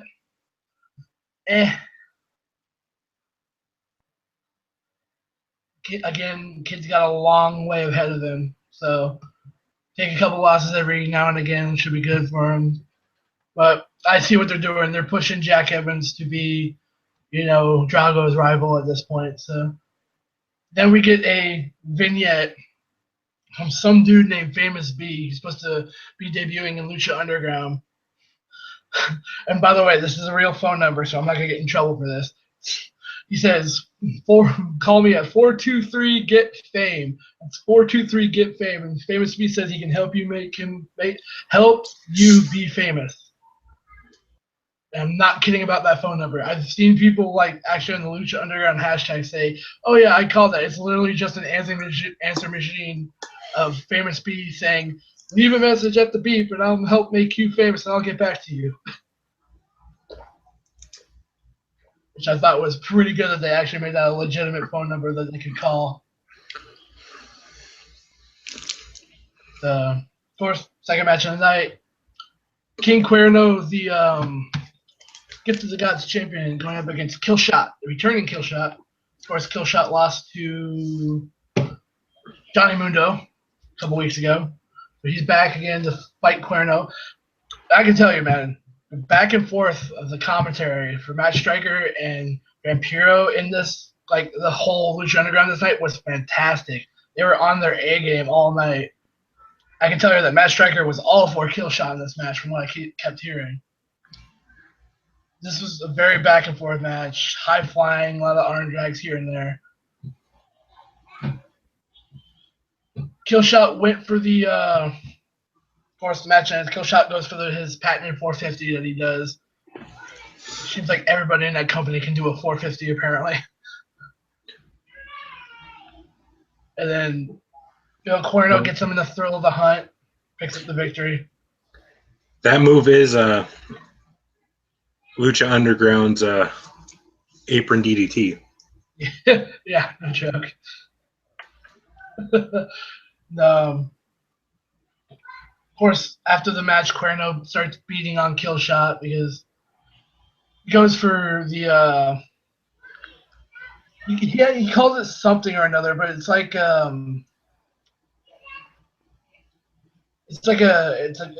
called like the cradle reverse kneeling pile driver or something like that, to where he has him like upside down, like behind him, kneeling between his legs. He drops him down into like a tombstone, or drops him down into a regular pile driver. Weird looking move, but Phoenix makes the save, comes out and chases Cuerno off. And corners cut to Katrina talking to Cuerno, saying, you're not doing your job. And Cuerno's like, I want my title match. I'm the Gift of the Gods champion, one way or another. Katrina's like, well, maybe not. And you know what? Next week, it's going to be you versus Phoenix, the ladder match for the Gift of the Gods championship. Ladder match! Which I immediately posted that to Lucha Underground because they said the same thing. It's like, oh yeah, it's a ladder match. Of course, third match of the night. Tejano, the returning Tejano against the Crew and Chavo Guerrero in a gauntlet match. Faced them all one-on-one. Put it this way, right as the bell rings, he super kicks Cisco right in the face and pinned him 1, 2, 3. That was amazing. It was like ding, bang, super kick, 1, 2, 3, instant win. That was like bushwhacker time right there. Then he fights off Cortez Castro, eventually gets the pin on him, but of course Chavo slides in and kicks him in the face, 1, 2, 3. No, Chavo slides in, starts attacking him, and oh yeah, no, that's right. Never mind. No, Chavo gets into the ring as Cortez is on the outside. Chavo starts attacking him. They go back and forth, and Chavo, I think he hit the Three Amigos or he hits a suplex or something. And when Chavo goes for the pin, Tejano's feet were wrapped up in the bull by Cortez, who was on the outside. And they had Chavo pin him 1, 2, 3. Which Tejano chased off both Chavo and the Crew at the end of that match, and Chavo stealing Tejano's bull rope. So it's going to work out to be pretty interesting this week for that feud. Which, seeing this feud, it actually really reminded me of the Tejano El Patron feud from last year. I don't know, that's how good that feud has been between him and Chavo, because every time I see that, I'm like, okay, this is going to be like really good. What's going to happen this time? Is Chavo going to escape finally, or is Chavo going to get his finally, or is he just going to run off like a heel again? I keep coming back for that feud, and it's still good every single time. Of course, cut to the next video package. Cut to the next plot point, by the way, too. Pentagon confronts Trina and in like the training facility in the temple. And he says, Prince Puma embarrassed him last week, and that he must be taught a lesson, and that he wants a match with Puma. And of course, Katrina replies, "Why, after what you did to Mill, should I give you anything?" And of course, they end up getting into a fight with one another, and of course, it ends up with Katrina. By the way, during that whole time frame, Pentagon was in like the training ring and Katrina was on the outside. It's like she fucking nightcrawlered her way into the fucking ring by just poof, poof. She appeared like in the ring by some mystical lucha power. And she ends up fighting with Pentagon. She ends up getting trapped in the whole break your arm part. Pentagon's like, because I might as well break your arm too if you don't give me a match against Puma. And of course, lights go out. Katrina disappears outside of the ring. It's like Katrina tells him, you can have your match with Puma next week, but you just made the biggest mistake of your life by putting your hands on me. So Pentagon is definitely in for it when it comes to everything. The fourth and the final match on the card, Johnny Mundo against Brian Cage. Big match, like back and forth. Actually, very good match, worth watching. It's on their, it's on the RWBY Network's official YouTube account, by the way. Really good.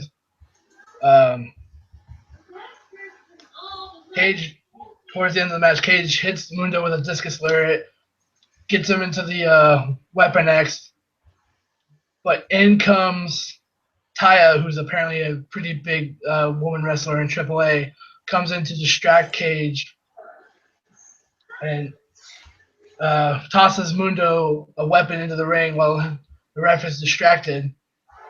And he hits Cage Mundo hits Cage in the face with like this lead pipe. And Mundo picks up the win. After the match, they attack him, and she gives him like this, like I think it's a diving drop kick to the corner, like that corner drop kick that both Hideo Itami and Finn Balor do.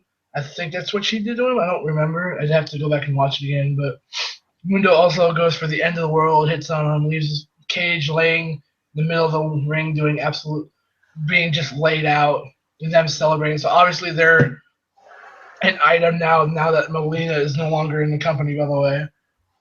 Whatever happened to that, I don't know. But and that's how Lucha Underground this week ended. Actually, a lot better show than the previous show. Very fun show. A lot of stories set up in this one that is going to keep everyone interested in coming back for more, regardless of the ratings dropping or not. And personally, I can't wait for this week's Lucha Underground because we have Puma against Pentagon, and I'm sure Cage is going to be seeking some retribution and just whatever matches they throw onto the card. I can't wait for it.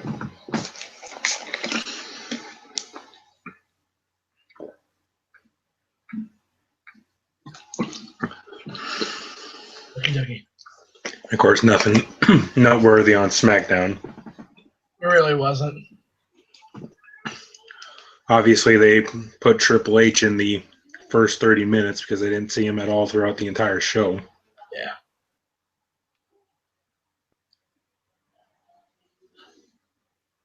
So I guess that's it for WWE. And that ends our wrestling talk. That portion of it. So we cut it in half from last week. Pretty much.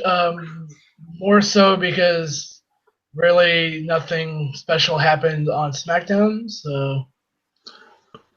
Yeah, and then the Go Home show was a complete piece of shit. Yeah, the Go Home show wasn't as good this week, which unfortunately is a bad thing because the Go Home show should always be good. So that just means that hopefully Raw everyone will wisen up and make both Raw and SmackDown, the Go Home shows from Mania, about 9 times as good as the Fastlane Go Home show. Hopefully. Well, I was listening to the Wrestling Inc. podcast after the Go Home show for Raw. And Vince Russo was saying something that made complete sense. If this was back when he was booking it, the main event for the Go Home for Raw would have been Brock Lesnar taking on either Roman Reigns and Dean Ambrose with Triple H as the special guest referee. And then somehow either Roman Reigns or Dean Ambrose, the one that's not fighting, coming in, running down to evening out the odds somehow. Mm-hmm. So that way you have all 4 people that are in the storyline for the main event on the main event for the Go Home show. All right. But anyway, that's it for wrestling. Yep. So shall we move on to the news stories, or did you want to take another break? We can go on to the news. All right, news stories. The first thing is first.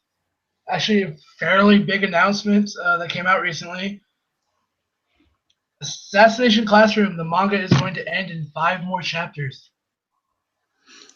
which It's is funny that you huge. say that because I'm actually looking at an Assassination Classroom picture right now. It's huge because it ends next month, and that manga has been running since 2011, I think. I think. I want to say it's been. But either way, it's been a pretty long run. Yeah, it's a huge run for a manga like that, and um, it's gonna be ending in. It'll end in the Weekly Shonen Jump 16th issue, which will ship in March. Which you So, almost spelled yourself towards. somebody like posted something on Twitter about it, which I didn't bother looking at. So I did open it, but I was like, no. So what they're doing is actually they're ending the manga, like the whole graduation thing, along with the actual Japanese school year too. Makes sense. So like the whole seniors graduating right now, the manga is going to end at the very same time that actual graduation happens. And it's also been announced that the anime will actually end the same end with the manga. That it'll take everything from the manga ending and just end the show with what's that. So we're only getting 2 seasons of the Assassination Classroom anime. So that means that show should at least run 24 episodes. Yeah. Because there's still quite a bit of stuff left in Assassination Classroom. Because I remember, Unless they have enough material to make 36 episodes. I believe they just released the 17th volume in. No, yeah, they're gonna go 19 volumes. The last one should ship on April 4th in Japan. So not bad for Assassination Classroom. Yeah. It started in July 2012 and it went 19 volumes. Legit sad to see this manga go. Legit sad to see the show go. But thank you, Viz Media, for putting out the manga here in the States and allowing us to buy it because it's been a fantastic read so far. And I look forward to absolutely owning every single volume of Assassination Classroom. I mean, and you look at it, that's 19 volumes. That's 6 less than Soul Eater, which ran even longer than that did. Only, if I believe right, two less volumes than Haruhi. Yeah. And which much I'll take it. I'll say it with a grain of salt. Thank you, Funimation, for picking that show up and doing the dub because the dub is actually good. So thank you for releasing it over here. That's one thing I will thank you guys on. I look forward to buying the first volume here soon. Now, as long as they don't screw up everything else. Yeah, so far everything's been fine throughout the dub of everything that's been airing on Funimation.com. So All besides if Rage bomb it. the whole for Assassination Classroom, I mean it's the same cast, same everything. So I know. I'm just saying, as long as Funimation doesn't screw up anything else they're working on. Yeah. Which unfortunately isn't the case for Rage of Bahamut. Yeah, unfortunately. So going from something like that to by the way, you and me were talking about this on Sunday, I think, for Fastlane, and this goes along with Funimation and their whole dubbing thing. I actually got a chance to listen to the dub for Norin. Funimation did a good job, except there was one bad voice in that entire thing. It was Jade Saxon doing the idol version of Ringo. Oh. Really? They didn't have just one voice actress play the same character? No, it was Jade Saxon doing Ringo for the entire show. Oh, okay. But Jade Saxon just could not pull off the idol side of her. I'll have to give that a listen. I mean, that's definitely a show that I would consider buying for the dub because from what I've heard so far, the dub sounds fine to me. But the dub is phenomenal through 2 episodes, especially the chick that did Miss Becky.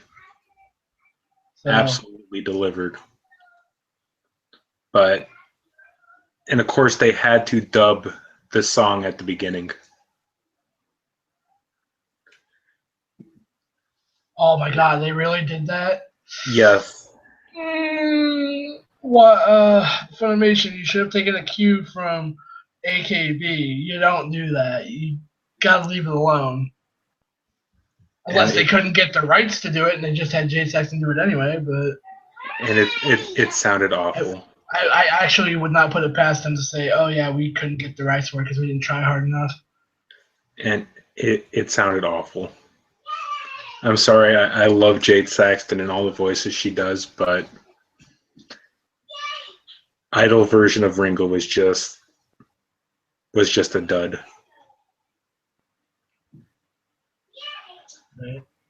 But anyway, on to going from that to something completely different.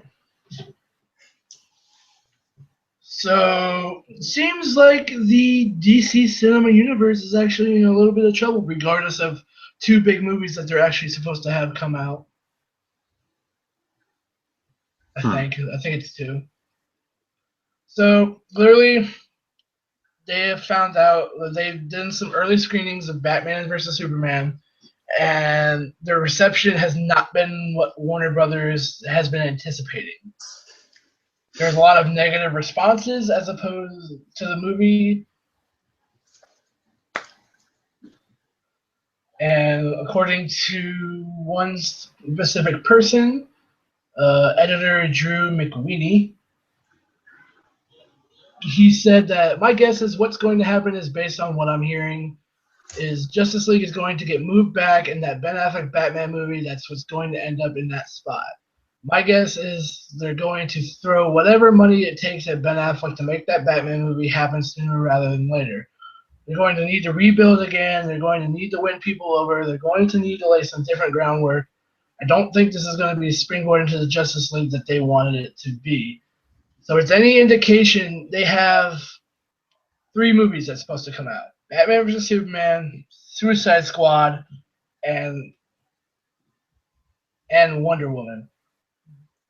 And they're trying to bring all those out before the Justice League movie that they're supposed to do, which has been, blah blah blah, November 17th, I guess, of 2017 is what I keep hearing. But apparently that's going to be pushed back, and let's put it this way: it sounds like the DC movie universe is actually kind of suffering, and I don't know whose fault that is. I mean, to be fair, with the Captain America thing, to where they revealed, Black Panther and just some other stuff that's happened, saying, oh, there's this character, let's debut him in this trailer. And then, of course, DC had to respond with, oh, Batman vs. Superman, by the way, here's Wonder Woman and Apocalypse, if I remember. Is this what his name was? That villain that they have to fight in order to save the world. But, yeah, it's literal. Apparently that they're in a panic at this point. And I kind of would assume they're even in a more panic now after the record-smashing weekend that Deadpool had. So I can tell you this much: DC's got a lot of work to do. If they expect Batman and Superman to outsell Deadpool, I wouldn't set my expectations that high. I wouldn't expect Suicide Squad to sell that high neither. I would not expect Wonder Woman to sell that high. Because I believe, let's put it this way, I believe that Batman vs. Superman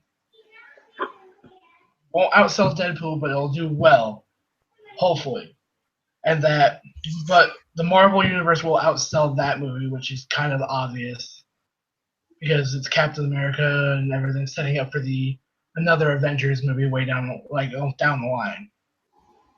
But I kind of feel that Suicide Squad will do sort of well. I don't know. It's been on the fence for a lot of people, and that I don't know if the Wonder Woman movie will do well. I really don't. So DC has got a lot of work, and Warner Brothers has got a lot of work ahead of them in order to make the DC universe earn its money back and make people interested enough to keep coming back for at least a whole year before the Justice League movie comes out. And they've still got a lot of work to do because as far as I know, they haven't casted a new Green Lantern yet, as far as I remember at least. I don't know what they plan to do for Martian Manhunter, if they plan to do that. And the rest of the Justice League, it's all kind of up in the air at the moment. So good luck to you, Warner Brothers, and hopefully it turns out for the best.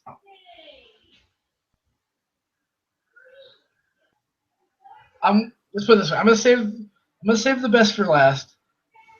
But this is another story that I found out recently. Come on, niche gamer, stop being weird. Okay. So more recently, as people may or may not know, Street Fighter V has come out, and of course, Capcom was like, "Oh yeah, our Mika's butt slap. No, we're taking that out because people have been giving us angry letters." I talked about this in-game censorship. It's still there. It's just not noticeable. She literally, you can hear the little slap of her ass when she does um, her ultimate move, her special move, whatever you want to call it. You can see her do it, but you don't see her ass jiggle on screen like it was before. It's literally the camera's like right at like waist height when she does that now. So thank you, Capcom, for that. But the fans have been smart, and since Street Fighter V not only came out on PS4 but PC, the fans went immediately into the code and fixed everything wrong with it, including putting that butt slap back in. So big middle finger to you, Capcom. Thank you to the fans who have been doing that and actually going out there and modding the game so it makes it look like it makes it full of fun and everything else. Like just recently, oh gosh, just recently I saw, as of today actually, I saw somebody give Ryu and Ken everything from our Mika, like her intro and like her actual special move where she clashes her ass cheeks together with her tag team partners on someone's face, but they did it with Ryu and Ken instead. Thank you to whoever did that, because that's freaking hysterical. So I'm glad the fans took their civil liberties and decided to mod the ever-loving shit out of Street Fighter V on PC. I'm glad fans decided to take a stand against the censorship that was put into that game for unnecessary reasons. Hey, speaking of censorship, remember Fire Emblem Fates? I have another story about that. Okay, so I learned recently that one of the voice actresses in the game, Raina Strober, who played the role of Azura,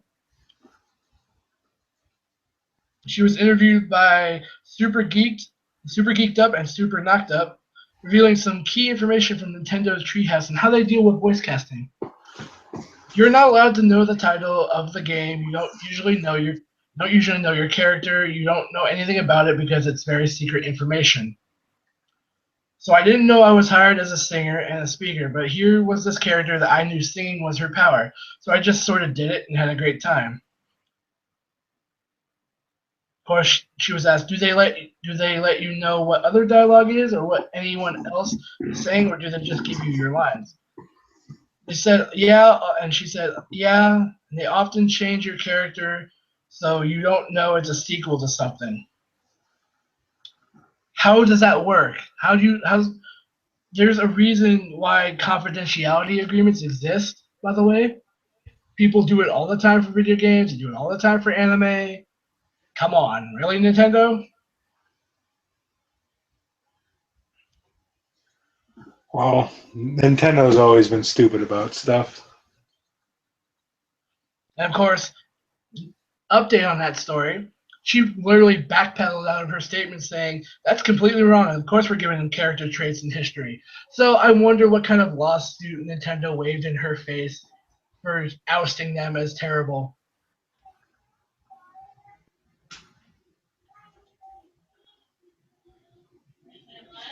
So it was in that very reason and learning that an SJW works in their translation department to where she doesn't even speak Japanese and does it for fun because she wants to be connected to Gamergate apparently. And then having somebody who works in the localization department who's also an SJW, Nintendo, you have lost every single bit of my business. I bid you good day.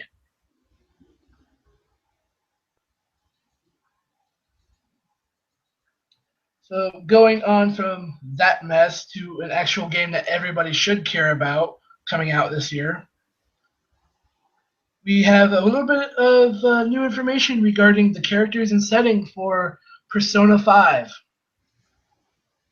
Hmm. In a recent interview with Persona Magazine via GameStop, the Persona series director Katsuro Hashino shares some new information. Here's what he had to share. The level design of the dungeons will be incredibly different from previous titles, with all of them incorporating different stories. By choosing the theme of Phantom Thieves, Atlas hopes to take the user base by surprise and to put more ideas into their heads. They want to combine contemporary drama with Persona to create something that expresses the fun of entertainment. The reason they chose Tokyo as their primary setting is because Atlas wants to play on an unimaginable Phantom Thieves drama in a world where most people are familiar with. Good idea. More information for the characters. Many of the characters are either labeled or have very biased point of view. They go through their daily lives unhappy, feeling that they can't change them and that they don't fit in. The introduction will develop once the characters break the status quo. Of course, we started getting names. Ryuji Sakamoto and Takamaki, who is a quarter American. And we got, Ryuji Sakamoto is a character with a let's change the world kind of attitude. The protagonist begins his phantom thieving after getting caught up with Ryuji. His persona, Captain Kid, matches Ryuji's setting and episode. And Takamaki is a quarter American whose return to Japan is generally well liked but doesn't have any friends. Though she stands out, she's cut off and isolated from her surroundings. Once she becomes friends with the protagonist, her bright personality makes her the lively mood maker of the group. Her persona, Carmen, is described as having a femme fatale side to her. So literally, we know two of the three characters so far. I believe Anne is the blonde one that everyone wants Aaron Fitzgerald to play, as far as I know. And Ryuji is the other one that's in the group, along with the main character. Morgana, who's supposed to be the Teddy of the group, will act as the group's guide in the other world, and as the only party member to have done some Phantom Thief business for unexplained reasons. She also acts as the group's mentor in the Phantom Thieving business. So she's not the group's Teddy, she's the group's Mizuru. Pretty much. She takes the form of a cat whenever she's in the real world. Hashino wants the user to look forward to the real reason, or to the reason why that is. Morgana's persona, Zoro, is her idealized form. Seeing as she's very small and often called a cat, her persona takes on a macho form. Yusuke Kitagawa is an eccentric character who has a talent as a painter and also an art scholarship student. Hashino describes that his art might give off a different appeal. Persona 5 will have a system similar to social links, which were in the previous two titles. Hashino ponders, is communication the driving force for those who are trying to make change? With this in mind, he hopes to take the human relations a step beyond those of Persona 3 and 4.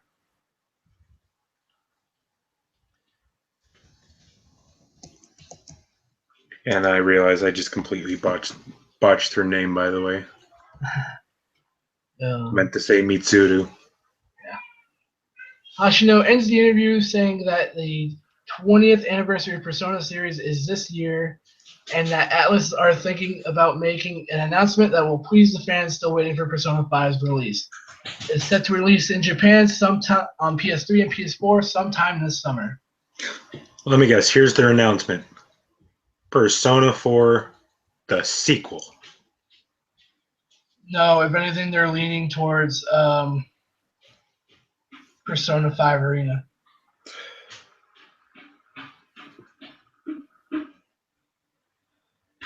But my guess is that they will probably announce an actual date for Persona 5 instead of it just being this summer. My guess is probably going to be probably August area, maybe September. I would definitely say like August at some point. That seems like the big area for a game to be released. So I definitely look forward to it. I'm glad I have a PS4 for that very reason. So it's one game I will be buying, and if everybody who cares about gaming, you should not support Nintendo anymore. If anything, go check out hashtag Operation. I want to say it's Operation Downpour. It literally gives you everything. It gives you everything that Nintendo has done for their terrible translations in the last handful of games that they've released that have been games that needed translating, and that's everything that's going on within Nintendo Treehouse's walls and everything that's going on there. It'll pretty much give you a look into what the hell is happening with Nintendo at this point, and what it gets to you. I mean, go through everything, make your decision. If you want to keep supporting Nintendo, more power to you. I am not going to anymore until things change for Nintendo. So that does it for the news. And with that portion of the news down, it is time to end our podcast this week. So this week, how everything's come across, decent couple weeks of wrestling. RWBY Volume 3 is amazing.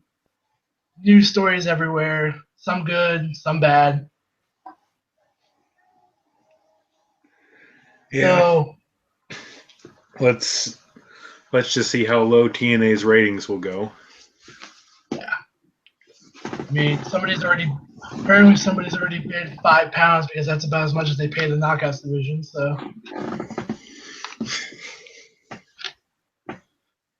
let's see who the Karma of Awesome Kong will get next. So this has been the Corner of Thoughts podcast. Thank you, everybody, for listening. We will be back in the next couple of weeks to discuss more, and hopefully next week we'll be talking about the end of the winter 2016 season of anime and our top 5 across the board for the winter. So I am Pervy Fatman. You can follow me on Twitter at Pervy Fatman. And I am Phoenix Otaku. You can find me on Twitter at Phoenix Otaku. You can also find me on YouTube at Canon Dio. I do WWE booking series every Wednesday leading up to WrestleMania, and then have to figure out a new schedule for that afterwards. But for right now, check it out. But yeah, follow me on Twitter at Phoenix Otaku. All right. And that does it for the podcast this week. See you guys next week. Bye-bye. See you.